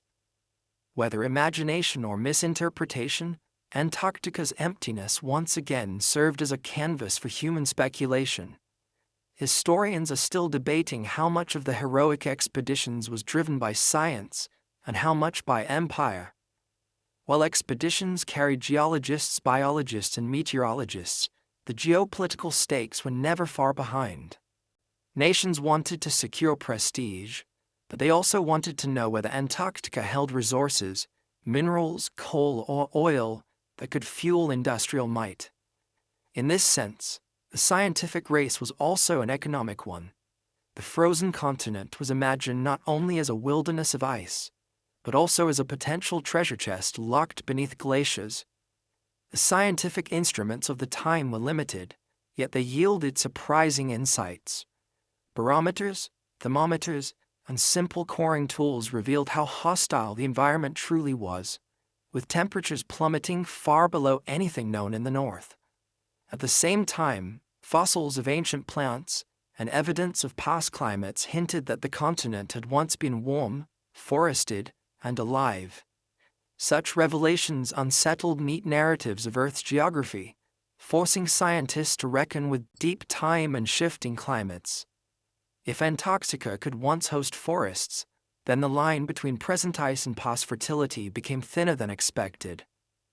One peculiar off-topic event illustrates the strange atmosphere of discovery. In 1909, during Shackleton's Nimrod expedition, the team discovered a colony of emperor penguins incubating eggs in the dead of winter. At the time, this seemed so improbable that it was considered one of the great biological mysteries. Later, scientists confirmed that emperor penguins are uniquely adapted to such conditions. But in 1909, the sight of life thriving in darkness and cold seemed almost supernatural. To some, it raised the question of what other forms of life, perhaps even human, might have once adapted to Antarctica's extremes. The scientific race also revealed Antarctica's capacity to conceal. Even as explorers mapped coastlines, the interior remained untouchable, shrouded in storms and ice. Expeditions that attempted to penetrate inland faced unimaginable hardships. Sledges broke, food supplies dwindled, frostbite ravaged crews. The sheer difficulty of exploration created gaps in knowledge where speculation could grow. For every mapped bay or sampled rock, there were hundreds of miles of untouched land that no one had ever seen. Into that void, imaginations projected ruins, cities, and civilizations buried deep beneath the snow. By the mid-20th century, the race to Antarctica was formalized into something larger. With the onset of the Cold War, the continent became a stage not only for science, but for strategic competition. Military operations like the U.S. Navy's Operation High Jump in 1946 sent vast fleets into Antarctic waters, ostensibly for research, but also for training in polar warfare. The scale of these missions, ships, planes, thousands of men, sparked rumors of hidden discoveries, secret bases, and suppressed knowledge. Official reports spoke only of scientific goals, but the secrecy and scale fed speculation, that Antarctica's mysteries were too great to be shared openly. The scientific race, then, was never only about science. It was about prestige, empire, resources, and perhaps secrets. While mainstream history records the achievements of explorers and the growth of knowledge, an undercurrent of speculation has always persisted. That among the ice and storms, something extraordinary was glimpsed, then hidden, waiting for another age to uncover. By the mid-20th century, after centuries of speculation and decades of perilous expeditions, Antarctica had finally been confirmed as the last great continent. Its coastlines were mapped, its mountains named, and its ice measured. Yet strangely, as knowledge grew, so did silence. For the first time in human history, an entire landmass was deliberately shielded from settlement, colonization, and exploitation. This silence, codified in law, became both a triumph of international cooperation and a fertile ground for rumors of secrecy. The turning point came in 1959 with the signing of the Antarctic Treaty. At the height of the Cold War, when the world was split into hostile blocs, 12 nations agreed to freeze all territorial claims and dedicate Antarctica solely to peaceful scientific research. No military bases, no nuclear testing, no mining or resource extraction. This extraordinary agreement was unprecedented, a rare moment when rival nations set aside competition. For scientists, it was a victory. Antarctica would be a continent of knowledge rather than conquest. For the public, however, the treaty's restrictions raised suspicion. Why lock away an entire continent? What exactly was being protected? Historians are still debating the motivations behind the Antarctic Treaty. Was it a pragmatic response to the impossibility of colonizing such a hostile land? Or was it a way to prevent conflict over hidden resources? Some even suggest that the treaty masked discoveries too shocking to be revealed. Artifacts, ruins, or evidence of a civilization buried beneath the ice. While mainstream historians dismiss this as conspiracy, the secrecy surrounding military expeditions like Operation High Jump fueled the idea that Antarctica was not merely empty ice. The Great Silence was not only political but physical. The sheer scale of the continent and the difficulty of access meant that large regions remained entirely unexplored. Even today, satellites provide only partial clarity. Subglacial lakes, valleys, and mountains remain invisible to the human eye. What lies beneath 3 miles of ice can only be guessed at through indirect measurements. This absence of evidence is fertile ground for imagination. In the silence, myths take root. One of the most intriguing aspects of this silence is the limit on excavation. Under the treaty, drilling and excavation are heavily regulated to protect the environment. Large-scale archaeological digs are impossible. Thus, even if ruins or artifacts did exist beneath the ice, international law would prevent their discovery. For theorists who suspect a cover-up, this restriction is proof enough. The world's powers have agreed to silence. For scientists, it is a necessary safeguard to preserve a fragile ecosystem. The truth, perhaps, is a mixture of both. Secrecy during the Cold War only deepened the mystery. Both the United States and the Soviet Union conducted large-scale operations in Antarctica under the guise of research. The presence of military equipment and personnel, along with restricted access to certain zones, suggested to outsiders that more was happening than was admitted. Declassified documents later revealed the strategic value of polar training and the potential interest in natural resources. Yet, to those already convinced of hidden civilizations, such secrecy appeared as confirmation. Even today, Antarctica is one of the least photographed and least visited places on Earth. Tourists are confined to a few coastal areas. Scientists operate in scattered stations, focused on narrow fields of research. Vast regions remain untouched, without even a footprint to mark them. This absence of human presence reinforces the silence. There is no one to verify or dismiss the anomalies reported in satellite imagery, no one to follow up on rumors of structures or artifacts glimpsed beneath the ice. A strange off-topic event illustrates how silence breeds speculation. In 2001, a team of researchers drilling into a subglacial lake in Antarctica reported unusual microbial life forms unlike any seen before. Though later studies suggested contamination, rumors spread rapidly of organisms surviving untouched for millions of years. For those already primed to believe in hidden civilizations, the leap was easy. If microbes could survive in isolation, why not traces of human activity? The silence of Antarctica meant such questions lingered, unanswered. The Antarctic Treaty remains in effect today, renewed and expanded by dozens of nations. Its success is often praised as a model of peaceful cooperation. Yet, its very success ensures that Antarctica will remain veiled. Large-scale excavation, mining, or exploration of the interior is prohibited. Whatever lies beneath will remain hidden, by lore as much as by ice. And so, Antarctica has become not only a physical silence but a cultural one. Scientists speak cautiously, bound by data and regulation. Governments speak rarely, bound by treaties and secrecy. In this void, the public imagination thrives, weaving stories of lost civilizations, alien bases, and forbidden discoveries.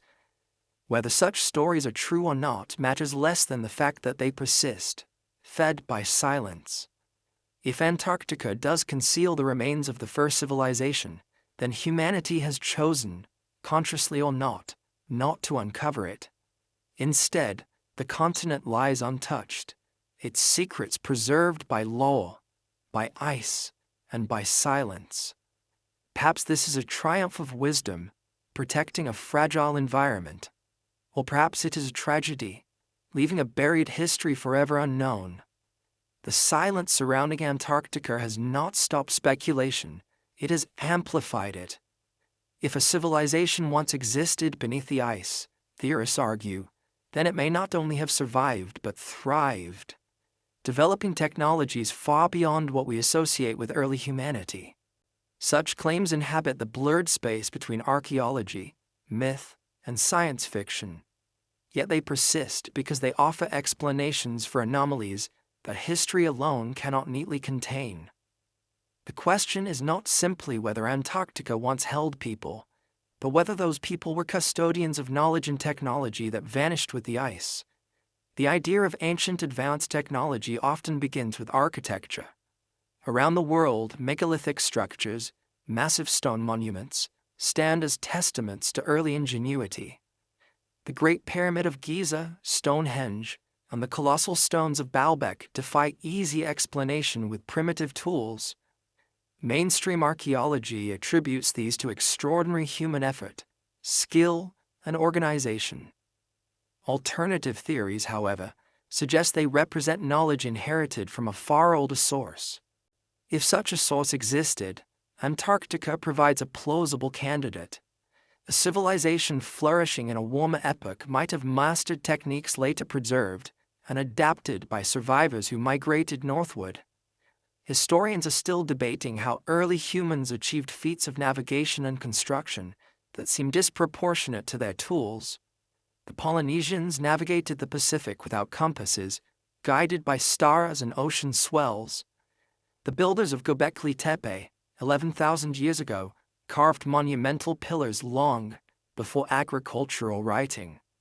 If these accomplishments reflect forgotten knowledge, Antarctica might once have been a center from which such wisdom radiated outward.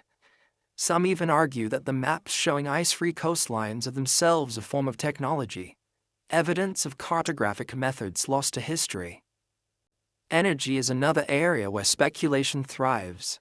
Ancient myths often describe mysterious sources of power. In Egyptian temples, carvings interpreted as light bulbs suggest illumination without fire. Indian texts speak of flying machines powered by unknown forces. To fringe theorists, these are not metaphors but memories of advanced technology. fragments of a civilization erased by catastrophe. Antarctica, isolated and geologically active, may have provided a unique environment for experimentation with geothermal energy, or even more exotic sources. The presence of volcanic hotspots beneath its ice today adds fuel to the idea that natural power was once harnessed there. One particularly controversial hypothesis suggests that Antarctica may have housed global centers for astronomy. Its clear southern skies and proximity to the celestial pole would have offered a unique vantage for observing the stars. If ancient builders aligned monuments worldwide to celestial bodies, as in Egypt and Mesoamerica, perhaps those practices originated in Antarctica observatories now buried under ice. While mainstream historians argue such alignments arose independently, the possibility of a shared origin continues to attract speculation. Off-topic but illuminating is the discovery of the Antikythera mechanism in Greece, a 2,000-year-old device that functioned as an astronomical computer. Its existence demonstrates that advanced technology can appear, vanish, and be forgotten, only to resurface centuries later. If such sophistication could be lost in recorded history, how much more might be erased in prehistory? Antarctica, sealed under ice, could be hiding inventions of equal or greater sophistication, preserved in ruins we have yet to uncover.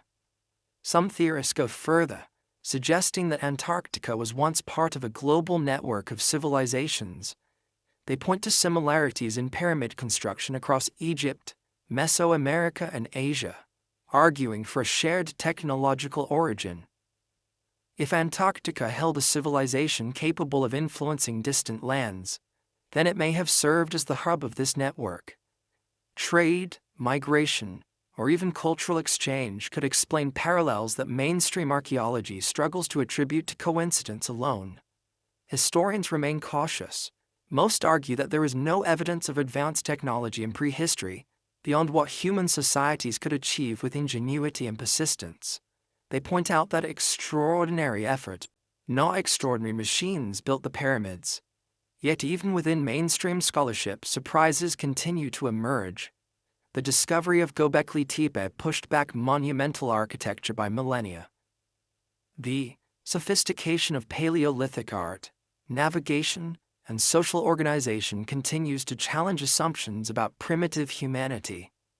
If our ancestors were more capable than previously believed, then imagining them experimenting with technology in unexpected places, including Antarctica, is not entirely unreasonable. One peculiar anecdote often cited in fringe discussions comes from Operation High Jump in 1946. Some reports claim that U.S. Navy pilots observed strange craft, disc-shaped objects moving at extraordinary speed near the Antarctic coast. Official records attribute such stories to rumor and Cold War paranoia, but for theorists, they suggest remnants of advanced technology hidden in the ice. Whether interpreted as alien or human, the association with Antarctica reinforces its image as a vault of secrets. Even without such dramatic claims, Antarctica's geology provides possibilities. Subglacial lakes like Vostok may preserve not only unique ecosystems, but also evidence of human or artificial intervention. An advanced culture might have built beneath the ice, using geothermal heat and subterranean structures for shelter. Radar anomalies interpreted as artificial grids or rectangular features could be remnants of such constructions. The mainstream science attributes them to natural processes. The silence of Antarctica prevents resolution. Without excavation, hypotheses remain suspended between possibility and impossibility. Ultimately, the notion of ancient technology in Antarctica challenges our definition of civilization. If we limit civilization to writing, cities, and agriculture, then Antarctica seems implausible. But if we broaden it to include organized societies capable of navigation, construction, and innovation, then the idea gains traction. A culture thriving in a warm Antarctica could have developed technologies suited to its environment. Technologies that, when buried beneath ice, vanished without a trace. The question lingers: Was humanity's first experiment with complex society lost in Antarctica's freeze, its tools and knowledge entombed beyond reach? Or are we simply projecting our fascination with lost technology onto a continent whose silence invites invention? For now, the ice guards its answer, leaving us with this tantalizing paradox. The more Antarctica resists discovery, the more its hidden technology, real or imagined, seems plausible. As the 20th century unfolded, Antarctica's enigma deepened with the spread of modern technologies, satellites, aerial photography, and ground-penetrating radar. Each new tool sharpened our view of the continent, yet paradoxically also multiplied its mysteries. Claims of controversial discoveries began to ripple beyond academic journals into popular imagination, and Antarctica became a magnet for both sober scientific speculation and unrestrained fantasy. Among these claims, a few stand out as persistent, unsettling, and unresolved. One of the most widely circulated is the report of pyramidal mountains captured in satellite imagery. The sharp, triangular peaks rising from the Antarctic plateau bear uncanny resemblance to man-made pyramids. To geologists, these are nunataks, natural mountains protruding through the ice, sculpted by wind and glacial erosion. Yet to others, their symmetry seems too perfect to dismiss. The comparison with Egyptian pyramids has become irresistible, and images of Antarctica's pyramids continue to spark debate online and in alternative research circles. Historians are still debating whether this resemblance is a coincidence of geology or evidence of something constructed long ago. Another controversial case centers on radar anomalies beneath the ice. In the 1990s, scientific teams conducting surveys in East Antarctica detected vast rectangular formations buried under miles of glacial cover. The data showed patterns suggestive of straight lines and grid-like structures, highly unusual in natural geology. While most researchers interpreted these anomalies as the result of fault lines or ice dynamics, others proposed the possibility of artificial architecture. Without excavation, the question remains unresolved, feeding speculation that these might be remnants of a civilization erased by ice. Operation High Jump, a U.S. Navy mission in 1946-47, has also become a lightning rod for speculation. Officially, the operation was a large-scale exercise in polar training, involving 4,700 men, ships, and aircraft. Its goals included establishing bases and testing equipment in extreme conditions. Yet the mission ended abruptly after only a few months, sparking rumors that something extraordinary was encountered. In later decades, stories emerged that pilots reported strange craft moving at impossible speeds above the Antarctic skies. Though unverified, these accounts have become part of Antarctica's mythology, cited as evidence of either hidden advanced technology or contact with something beyond human history. A more recent controversy erupted in 2012, when reports circulated of vast dome structures beneath the Antarctic ice, supposedly detected by satellite. Images circulating online showed circular patterns suggestive of massive buried installations. Scientists dismissed them as natural formations, ice domes shaped by geothermal heat and glacial flow. Yet for many, the resemblance to artificial structures was too strong to ignore. The idea of hidden bases, either ancient or modern, remains one of Antarctica's most persistent conspiracy theories. Beyond technology and anomalies, there are also strange reports of biological discoveries. In 2013, Russian scientists drilling into Lake Vostok announced the recovery of unusual DNA sequences, unlike any known organisms. Although subsequent analysis attributed this to contamination, the story fed speculation of undiscovered life forms preserved beneath the ice. For some, this raised the tantalizing possibility that not only microbes, but perhaps traces of more complex life, or even human remains, could exist in such untouched environments. The silence around the true results of these studies only deepens suspicion. A peculiar off-topic event highlights how fragile evidence can be in extreme conditions. In 1965, a group of British scientists working at Halley Station reported finding metallic fragments embedded in glacial ice. Later analysis identified them as remnants of a meteorite. Yet at the time, rumors spread that the fragments were artificial, part of a machine long buried in the ice. The explanation was mundane, but the initial story demonstrated how quickly anomalies in Antarctica transform into extraordinary claims. Controversial discoveries extend beyond science into geopolitics. During the Cold War, both Soviet and American forces established bases deep in Antarctica, often restricting access to surrounding regions. Satellite imagery occasionally revealed unusual structures, grids of tunnels, storage facilities, and airstrips, quickly explained as logistical necessities. But secrecy bred suspicion. To those convinced of hidden truths, these bases were interpreted as attempts to access or conceal ancient ruins beneath the ice. Perhaps the most provocative theory ties these discoveries together with myths of Atlantis. If Plato's description of a lost civilization destroyed by sudden catastrophe is viewed through the lens of Antarctica, then pyramidal mountains, radar anomalies, and unexplained DNA sequences become fragments of a coherent story. Advocates argue that Atlantis was not a sunken island, but a frozen continent. The sudden burial of a civilization beneath ice, they claim, would match both myth and evidence. Mainstream historians reject this interpretation, but it remains one of the most popular narratives in speculative history. The persistence of controversial discoveries reflects a deeper truth. Antarctica's inaccessibility makes certainty impossible. The pyramid-like mountain can be explained as geology, but until excavated it will always retain an aura of possibility. A radar anomaly can be dismissed as natural, but the very act of concealment within miles of ice fuels the imagination. Antarctica functions as a mirror for human hopes and fears, the ultimate unknown, capable of holding anything from lost civilizations to alien technology. And so, the continent's greatest discoveries may be those not yet confirmed.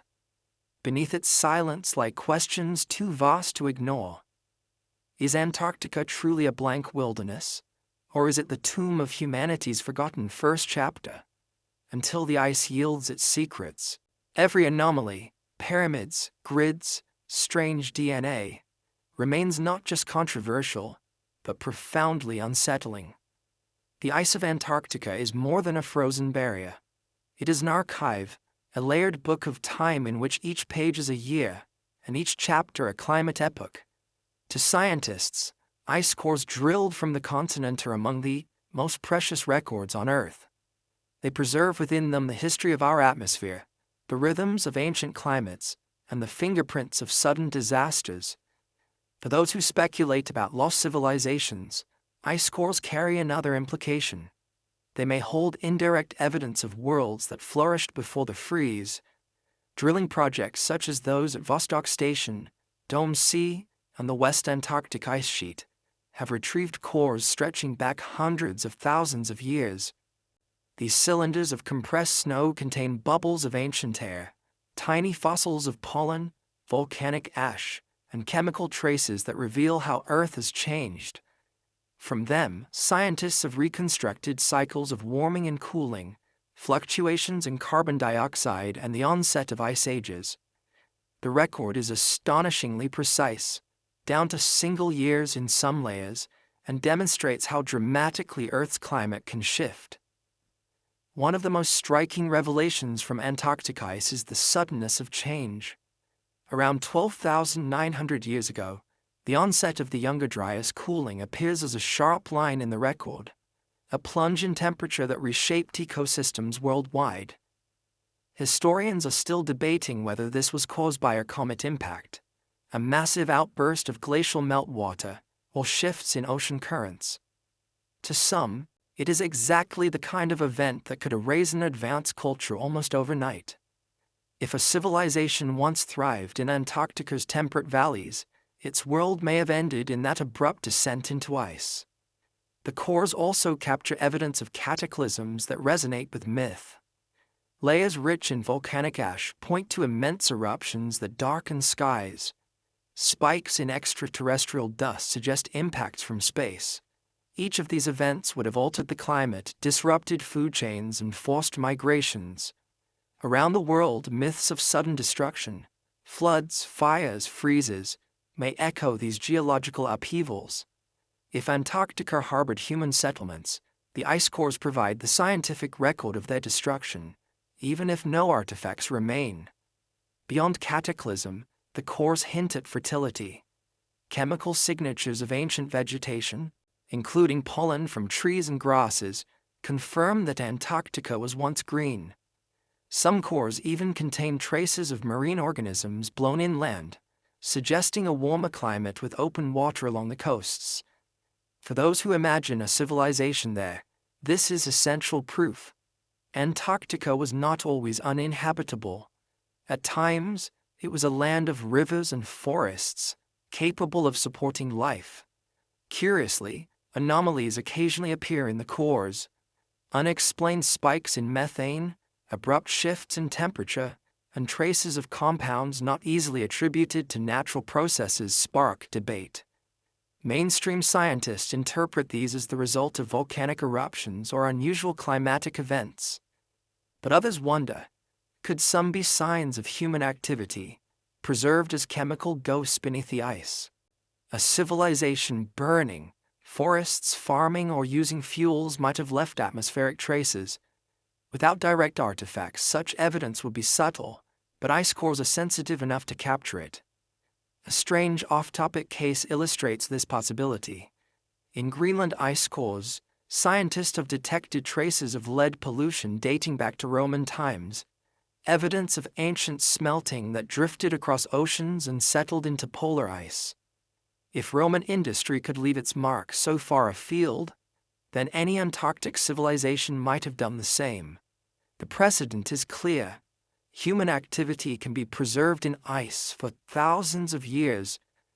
Whether Antarctica contains such traces remains an open question. The role of ice cores extends beyond climate into the question of time. They allow us to peer not just thousands, but hundreds of thousands of years into the past. This challenges conventional chronologies of civilization, which place the rise of complex society only in the last 6,000 years. If evidence of human activity were ever found in deeper layers, it would overturn everything we know about history. To many, this possibility is remote. Yet the fact that ice cores even allow the question to be asked demonstrates their power to unsettle our assumptions.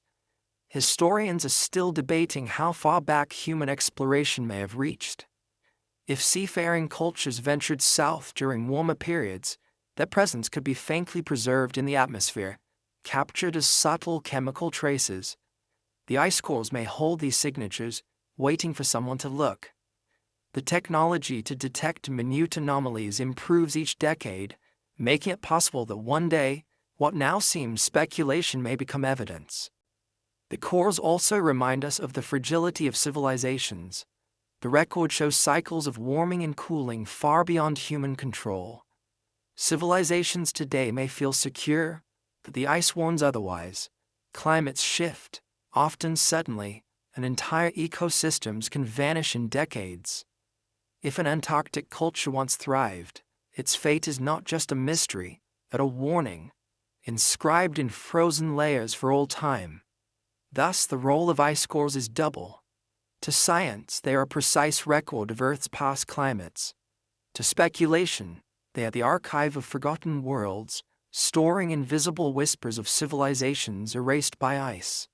Each layer is a message, not only from nature, but perhaps from humanity itself, long before our present memory began. If stones and ice preserve landscapes, then DNA preserves memory and flesh. For decades, genetic studies have illuminated the story of human migration across the globe, tracing lines of descent from Africa into Europe, Asia, Oceania, and the Americas. Yet when the discussion turns to Antarctica, the southernmost continent appears absent from the human record. No fossils, no skeletal remains, no clear evidence of habitation.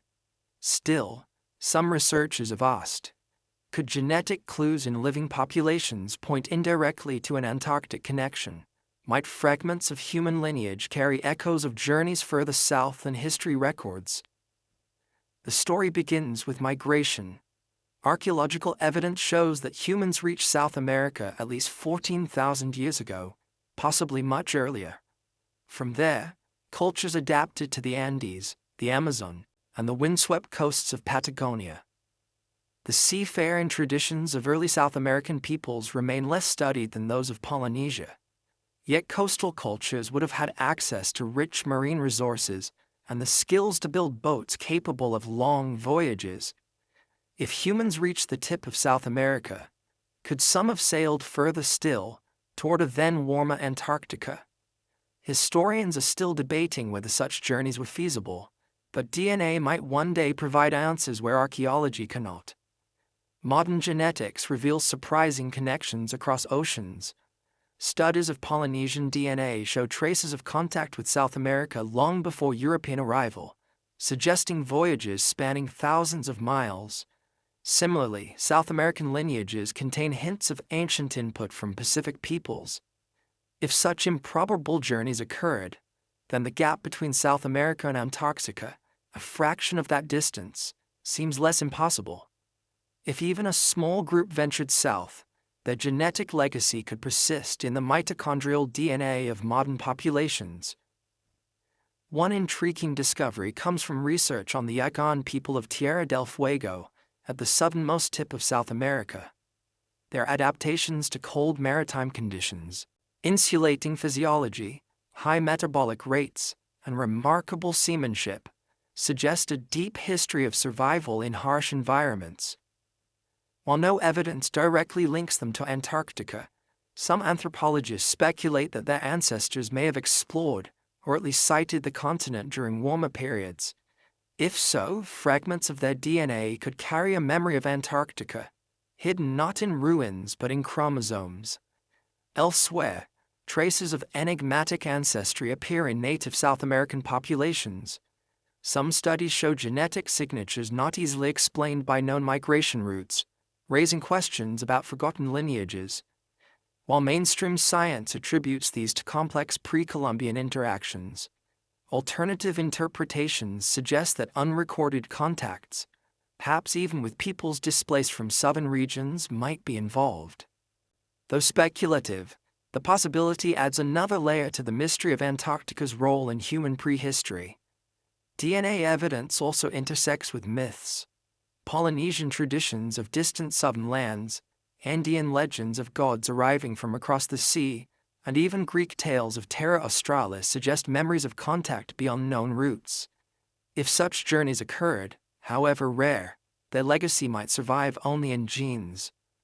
Modern genetic mapping is sensitive enough to detect faint signals of ancient admixture, raising the possibility that Antarctica's human history, if it existed, might be written not in stones or ice, but in living bloodlines. A curious off-topic example demonstrates how genetics can reveal forgotten journeys. In 2007, scientists discovered that chickens in South America carried a genetic marker found only in Polynesian populations, suggesting pre-Columbian contact across the Pacific. For centuries, historians doubted such contact was possible, but DNA proved otherwise. This shows how genetic evidence can confirm improbable voyages once dismissed as myth. If Polynesians reached South America, why not South Americans or their ancestors reaching Antarctica, leaving behind faint genetic signatures waiting to be uncovered? There is also the question of non-human DNA. Antarctica's fossil record contained evidence of forests, dinosaurs, and ancient amphibians. More recently, ice cores and subglacial lakes have yielded microbes preserved for millions of years. Some geneticists argue that these microbial lineages may hold secrets about ancient climates, migrations, or even human contact. For example, if unusual human-associated microbes were ever found deep beneath the ice, they could suggest past habitation. Though such findings remain unconfirmed, The prospect is tantalizing. Life itself may testify where ruins remain hidden. Historians are still debating how far humans ranged during the last ice age. While conventional wisdom limits their expansion to Africa, Eurasia, Oceania, and the Americas, new archaeological sites continually push back dates and expand ranges. If people reached Australia by sea 50,000 years ago, if they crossed into the Americas by 15,000 years ago, then reaching a habitable Antarctica during warm intervals does not seem beyond possibility. Genetic evidence could be the missing bridge, pointing to contacts unrecorded in stone. One strange observation adds to the puzzle. In 2010, a genetic study suggested a mysterious ghost population contributed DNA to Native Americans with no clear origin. Some scientists propose an early migration from Asia. Others argue for unrecognized local diversity. To alternative theorists, this ghost population could reflect a lineage displaced from Antarctica or nearby regions during catastrophic climate change. Though speculative, it underscores how much remains unknown in the story of human movement. The connection between DNA and Antarctica is not yet proven, but the potential is immense. As genetic mapping improves, faint traces of forgotten peoples may surface, challenging established chronologies. If any lineage once touched Antarctica, however briefly, it may still whisper through the genomes of their descendants. The continent itself may remain silent, but the living world could carry its memory forward, encoded in the deepest strands of human inheritance. When speculation about Antarctica reaches its most extreme edges, two competing possibilities emerge. One is entirely human, that a forgotten civilization, perhaps the first complex culture on Earth, flourished on the continent during a warm epoch before being destroyed by ice. The other is more radical, that the continent was once home to something not entirely human at all, an extraterrestrial presence, an ancient visitor whose technology or influence became interwoven with early humanity. Both ideas persist, not because of proof, but because of Antarctica's silence, which seems to invite narratives too vast to ignore. The extraterrestrial hypothesis often begins with anomalies. Radar scans detecting geometric shapes beneath the ice, pyramid-like peaks rising above glaciers, or unexplained metallic fragments have been interpreted as signs of alien structures. Advocates point to Operation High Jump and later military secrecy as evidence of hidden contact, claiming governments suppress knowledge of advanced craft found under Antarctic ice. While mainstream historians dismiss such ideas as conspiracy theories, the persistence of these claims reveals how Antarctica's inaccessibility fuels the imagination. The absence of evidence becomes, paradoxically, a form of evidence in itself. Human-centered explanations, by contrast, focus on continuity. They argue that Antarctica was not an alien outpost but a cradle of early culture, a place where human ingenuity first experimented with architecture, navigation, and astronomy. In this view, myths of gods descending from the sky or arriving from the sea are symbolic memories of migrations from Antarctica after catastrophe. Survivors may have carried fragments of knowledge northward, seeding the growth of civilizations in Egypt, Mesopotamia, and beyond.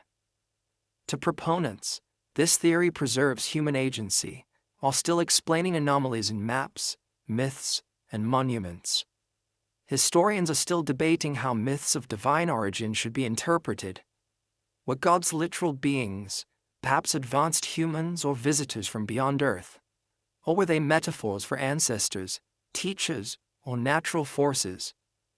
The Egyptian Zep Tepi, the Sumerian Anunnaki, the Incan Viracocha, all describe beings who came from elsewhere, bringing knowledge.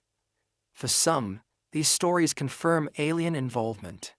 For others, they point to displaced peoples, migrating from lands now lost, perhaps even Antarctica itself.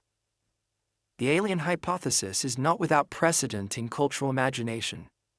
In the mid-20th century, Authors such as Erich von Däniken popularized the idea of ancient astronauts, arguing that humanity's sudden leaps in technology was sparked by extraterrestrial guidance. The monumental architecture of Egypt, Mesoamerica, and Asia was presented as evidence of contact with beings possessing superior knowledge. Critics highlight flaws in this reasoning, noting that human societies are fully capable of such achievements. Yet, the theory persists, particularly when combined with Antarctica's secrecy. If alien technology were ever discovered, Antarctica, remote, inhospitable, and tightly controlled, would be an ideal place to conceal it. An unusual off-topic episode adds a curious twist. In 1982, a Soviet research team near Lake Vostok reported unusual magnetic anomalies beneath the ice. While officially explained as geological, rumors spread that massive metallic structures lay buried there. Some theorists claimed this was evidence of alien bases or ancient machinery. To scientists, it was another reminder of Antarctica's complex geology. Yet the persistence of the story demonstrates how quickly unexplained data morphs into narratives of otherworldly involvement. Human-centered theories, however, may offer a subtler explanation. If Antarctica once supported a thriving human culture, it could explain myths of lost lands and gods without invoking extraterrestrials. Survivors, forced northward by catastrophe, may have appeared to other cultures as outsiders with unusual knowledge. Farmers, builders, or astronomers far more advanced than local populations. Over generations, memory of these people could have transformed into myths of divine beings. In this view, the aliens of legend may have been humans from Antarctica, carrying the legacy of a civilization erased by ice. The debate between alien and human origins reflects deep tensions in how history is told. The alien hypothesis removes responsibility from humanity, attributing our achievements to outside intervention. The human hypothesis, though equally speculative, emphasizes resilience and continuity, that our ancestors, given time and opportunity, were capable of greatness even in places we now consider uninhabitable. Both interpretations spring from the same soil, the mysteries left unanswered by Antarctica's silence. Historians remain cautious. No artifacts, no inscriptions, no verifiable evidence connects Antarctica with either human civilization or alien presence. Yet the persistence of speculation shows how deeply people yearn for explanations beyond the ordinary. A frozen continent larger than Europe, locked away by law and nature, is the perfect vessel for those yearnings. Whether as Atlantis reborn or as an extraterrestrial vault, Antarctica provides a canvas vast enough for both skepticism and wonder. In the end, the question may be less about what Antarctica conceals and more about what humanity projects onto it. To some, it is the lost homeland of gods. To others, the birthplace of civilization. To others still, the ultimate outpost of alien contact. Each theory reflects the same human impulse, to fill silence with story, to turn absence into meaning. And so Antarctica remains, a place where human roots and alien mysteries intertwine, waiting for the ice to yield its secrets.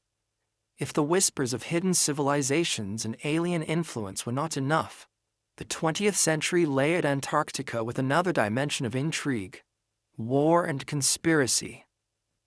At a time when global powers were locked in military competition, Antarctica, remote, hostile, and officially devoted to peace, became a canvas for some of the most persistent rumors in modern history.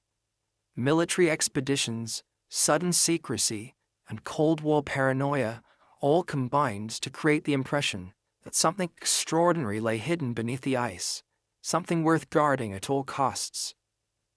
The most famous of these episodes is Operation High Jump, launched by the United States Navy in 1946-47.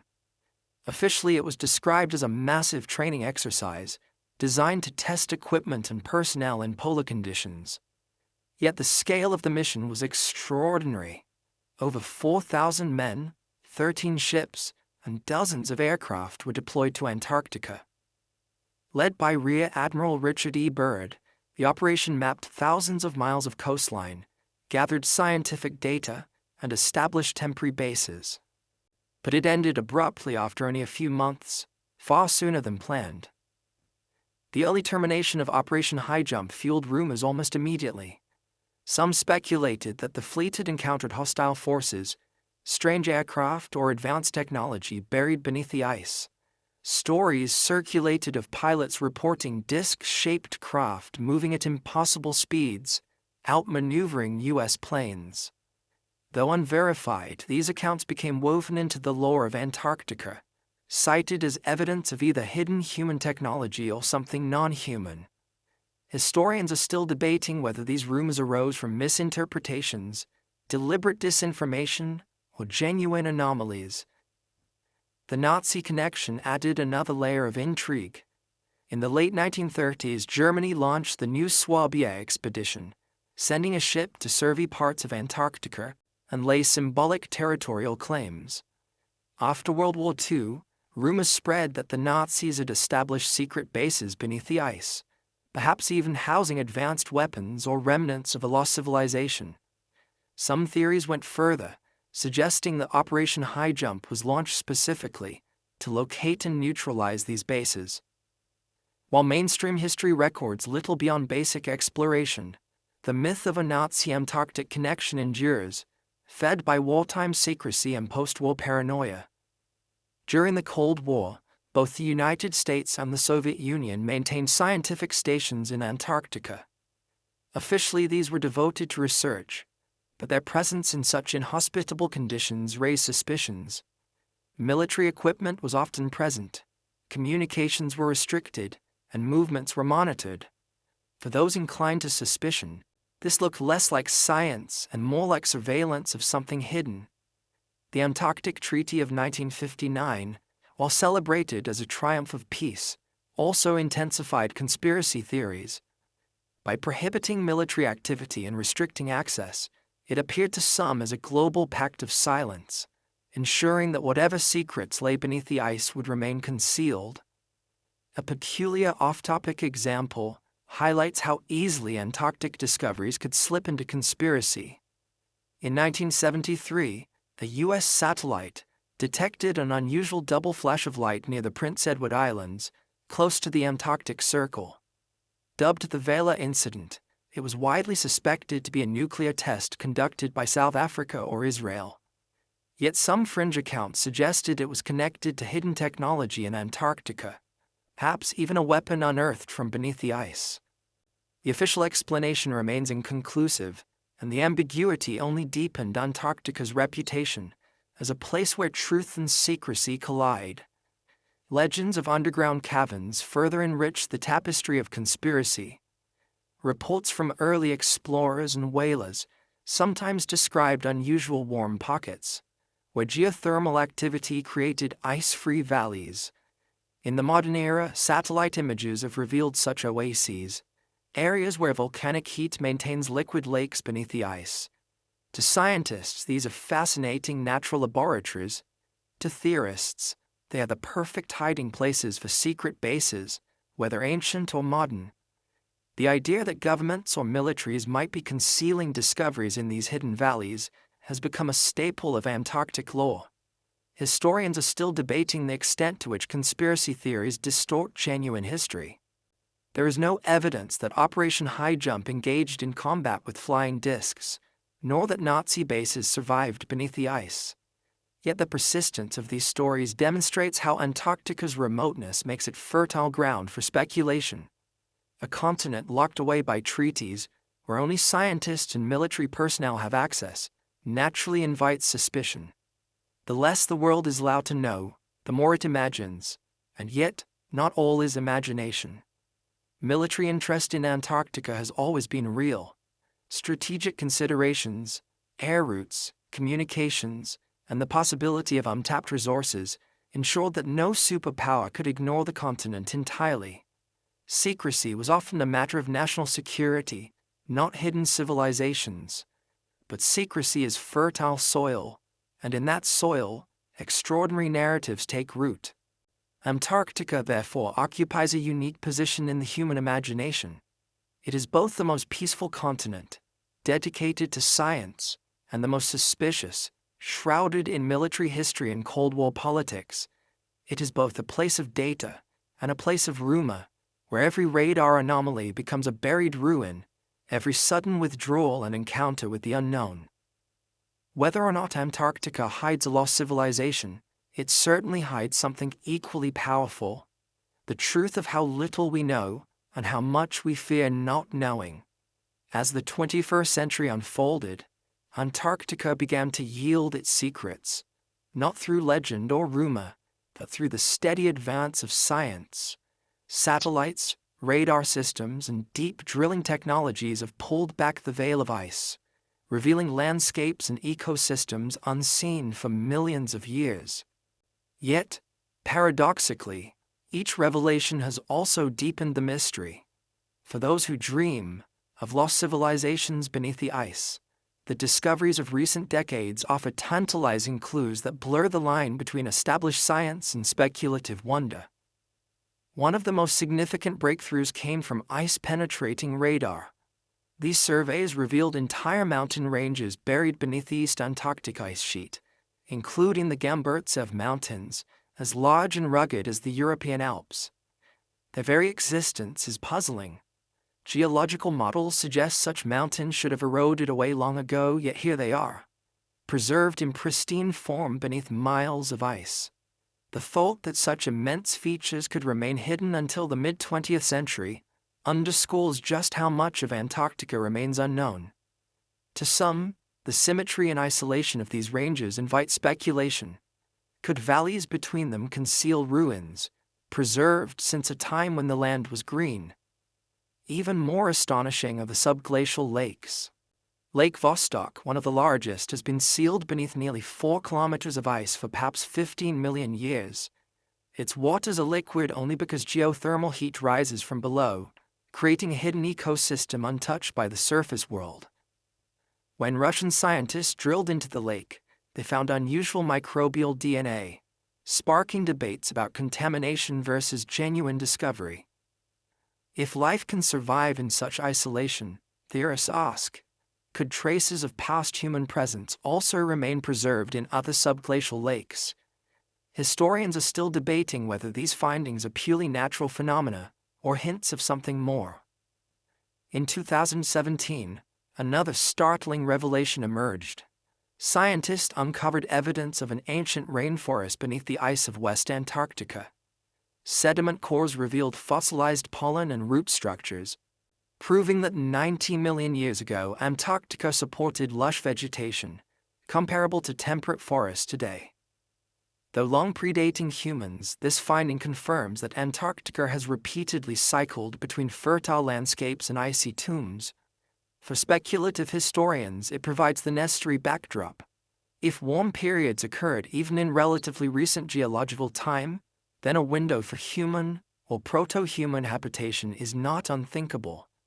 New satellite imagery has also revealed geometric anomalies.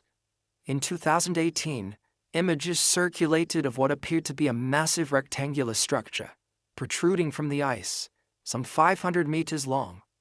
Scientists explained it as an exposed rock formation shaped by glacial flow, but the resemblance to an artificial structure was uncanny.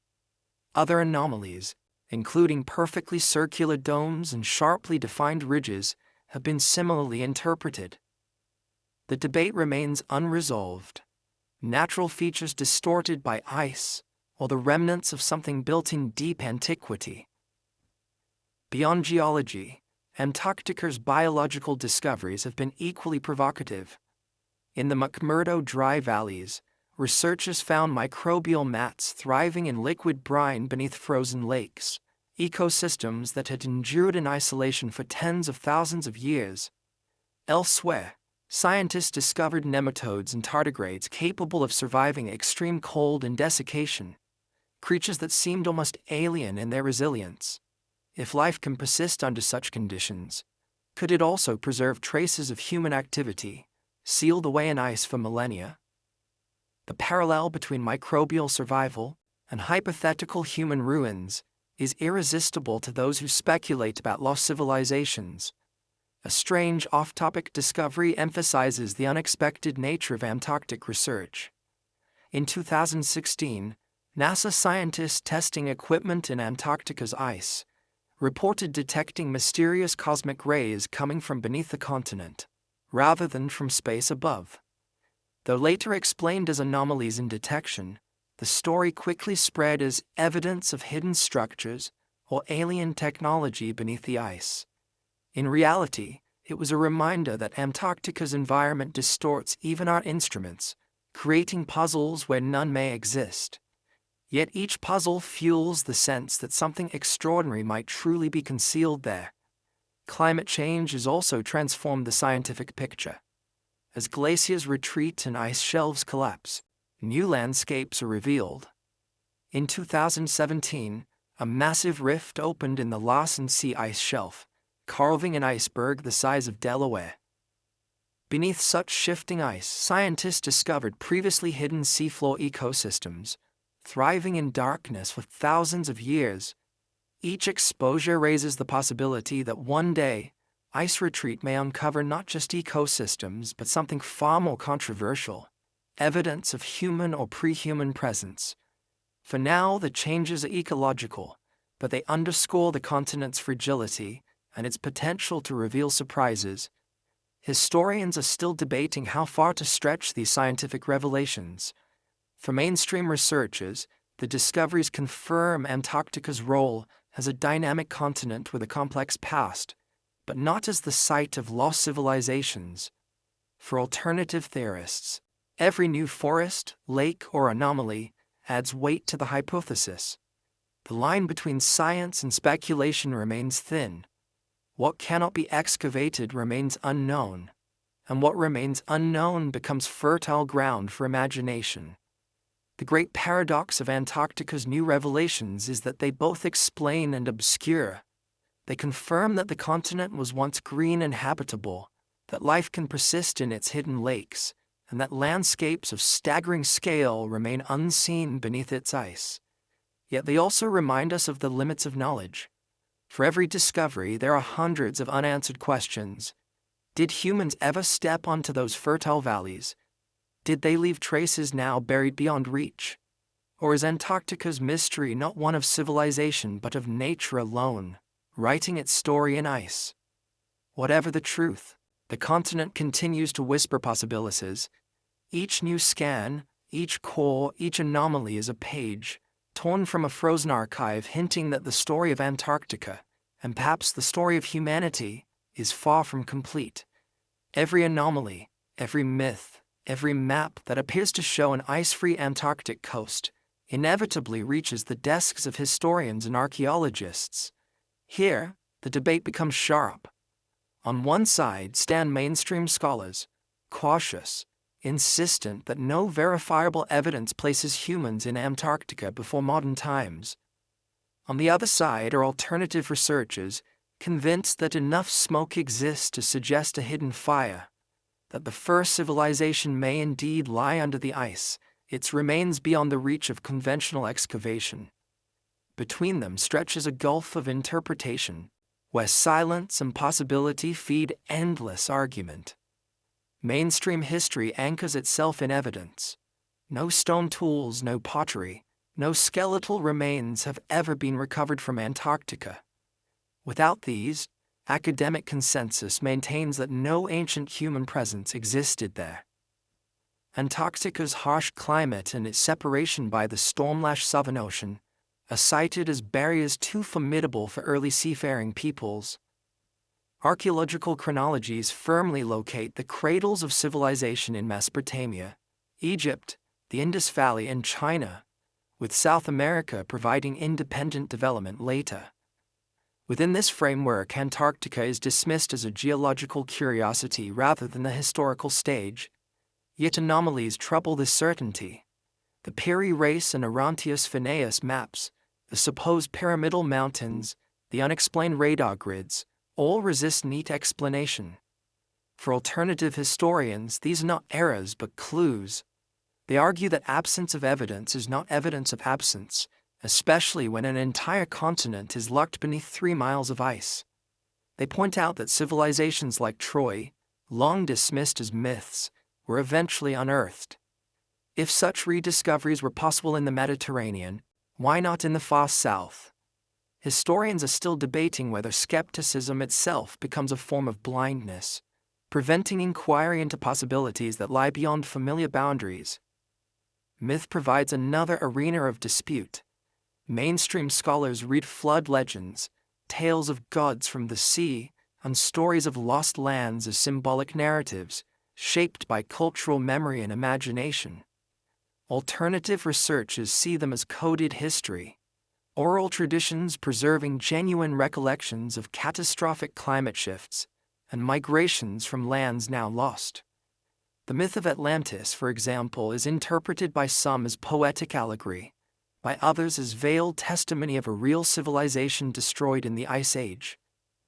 Whether myth is metaphor or memory remains one of the most contested questions in historical debate. Science, too, fuels disagreement. Ice cores, revealing sudden climatic shifts like the Younger Dryas, demonstrate that Earth can change violently and quickly. Mainstream climatologists view these as natural processes, volcanic eruptions, oceanic circulation changes, comet impacts, without any necessary connection to human societies. Alternative theorists see them as the very events that could have buried civilizations like the one hypothesized in Antarctica. To them, the scientific data and the myths align, pointing to catastrophe on a scale sufficient to erase entire cultures. Archaeological surprises elsewhere bolster the alternative position. The discovery of Göbekli Tepe in Turkey, with monumental architecture dating back 11,000 years, overturned assumptions about when complex societies first appeared. Before its excavation, few believed hunter-gatherers could build on such a scale. Its existence proves that timelines can shift dramatically when evidence emerges. To those who see Antarctica as the next frontier, Göbekli Tepe is a precedent, a reminder that human history is deeper and stranger than textbooks often suggest. A strange, off-topic debate illustrates how polarized such discussions can become. In the 1960s, claims of a lost continent called Mu, in the Pacific, gained attention through popular books, though archaeologists dismissed them for lack of evidence. The fervor surrounding Mu mirrors the controversy over Antarctica. Both reveal the human impulse to fill gaps in history with stories of great vanished worlds. The question remains whether these impulses reflect fantasy or suppressed memory. For mainstream scholars, the burden of proof rests firmly on those making extraordinary claims.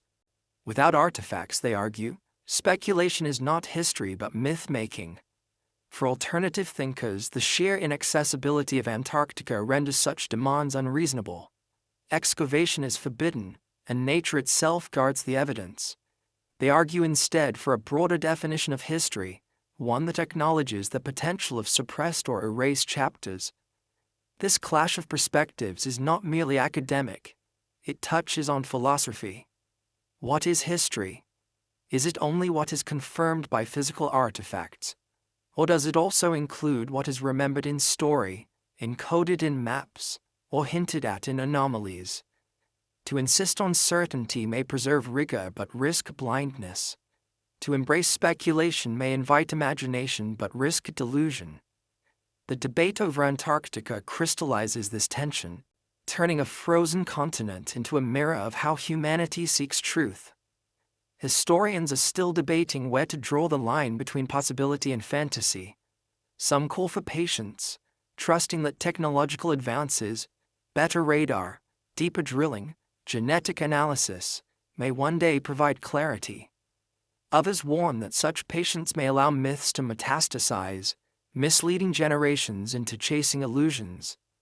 And yet, the mystery persists, nourished by silence, by anomalies, and by the enduring human hunger for stories of beginnings. Thus, Antarctica has become not just a geographical frontier, but an intellectual battlefield. It divides those who see only ice from those who imagine civilizations beneath it. Perhaps both are correct in their own way. Antarctica is indeed ice, yet also a vessel for imagination, holding not only glaciers but the possibility of forgotten history. Until the ice yields, the debate will continue, echoing across lecture halls, research stations, on the human mind itself. What if, beneath Antarctica's frozen crown, lie the remains of the first civilization on Earth? It is a question that hovers at the edge of plausibility, neither fully dismissed nor credibly proven. Yet to imagine it is to rewrite the story of humanity, shifting our sense of origin and destiny alike. If the continent once flourished as a cradle of culture, then the narrative of Mesopotamia, Egypt, and the Indus Valley as firsts becomes only a continuation of something older, deeper, and more easily forgotten. Such a discovery would upend the foundations of archaeology. Civilizations are judged by evidence, tools, bones, inscriptions, ruins. To find those beneath Antarctic ice would force scholars to reconsider everything from migration patterns to technological timelines.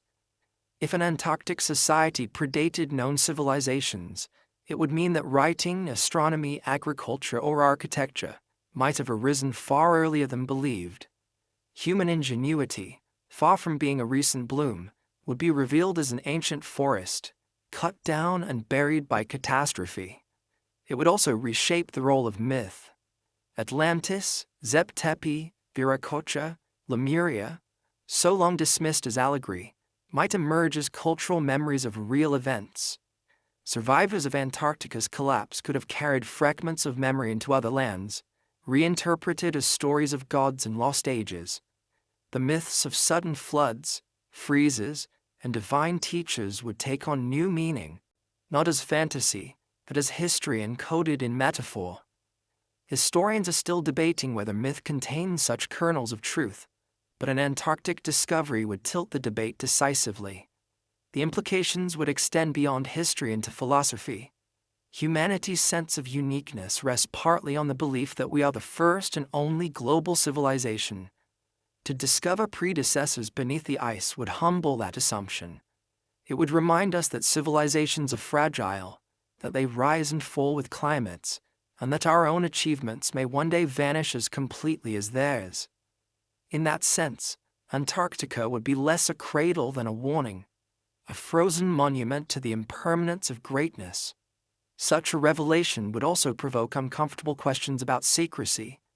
If governments or scientists already suspect ruins beneath the ice, is that knowledge being concealed? The Antarctic Treaty's restrictions on excavation, while officially environmental, may appear to some as deliberate suppression. Would humanity be prepared for the psychological shock of such a discovery? Or would it be deemed safer to leave the truth buried, another casualty of ice and time? A peculiar off-topic reflection emphasizes this.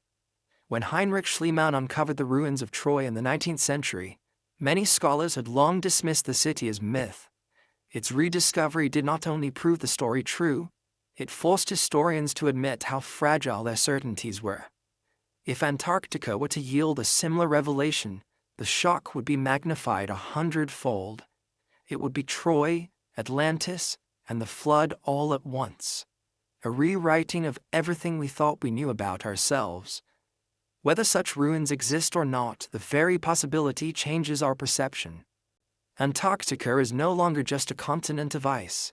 It becomes a symbol of the unknown, a reminder that history may have roots deeper than we realize. To imagine an Antarctic civilization is to admit that the map of human origins is incomplete, that the silence of ice may conceal not emptiness, but memory. If they were first, if the first civilization lies beneath Antarctica, then humanity is not at the beginning of its story, but in the middle of it. Others have risen, achieved, and fallen before us. Their ruins, if they exist, are not only relics of the past but mirrors of our own future. Ice is merciless, but it is also patient, preserving what it entombs. One day, perhaps through melting or through new technologies, the ice may give up its secrets, and when it does, we may find ourselves staring at the face of a civilization both alien and familiar, our forgotten reflection, waiting across the gulf of ages. And so, The journey ends in silence. Antarctica's silence, vast and unbroken, stretching across an entire continent. The questions remain, suspended like frost in the air. Was it once green, alive, and inhabited? Did the fur cities rise not in Mesopotamia, but in valleys now buried 3 miles deep? Or is the story of Antarctica not of civilizations lost, but of human imagination, forever projecting its hopes and fears onto the last blank place on the map? Science has given us fragments: pollen trapped in ice, microbes thriving in hidden lakes, mountain ranges and rivers carved beneath glaciers. Myths have given us whispers of gods from the sea, of lands erased by floods and fire, of knowledge arriving from beyond. Maps have given us puzzles, anomalies that resist easy explanation. Between these fragments lies a void, one that may never be filled, but which continues to draw us back to the southernmost frontier. Perhaps Antarctica's greatest secret is not ruins or pyramids, but the reminder of how much we do not know. Each anomaly is a mirror of our own desire for beginnings, each myth a reflection of our need to believe that something came before us. The ice holds its silence, indifferent to our stories, preserving whatever truth it contains until the world is ready, or until the glaciers themselves recede. And now, as the pace of the world slows and night deepens, let the mind rest on that frozen horizon. Imagine the endless white, the ancient, mountains hidden below, the forest turned to stone, and perhaps beneath them all the faint outline of forgotten walls. Whether they exist or not, the possibility is enough to dream by. The ice keeps its secrets. Our task is only to wonder. Good night.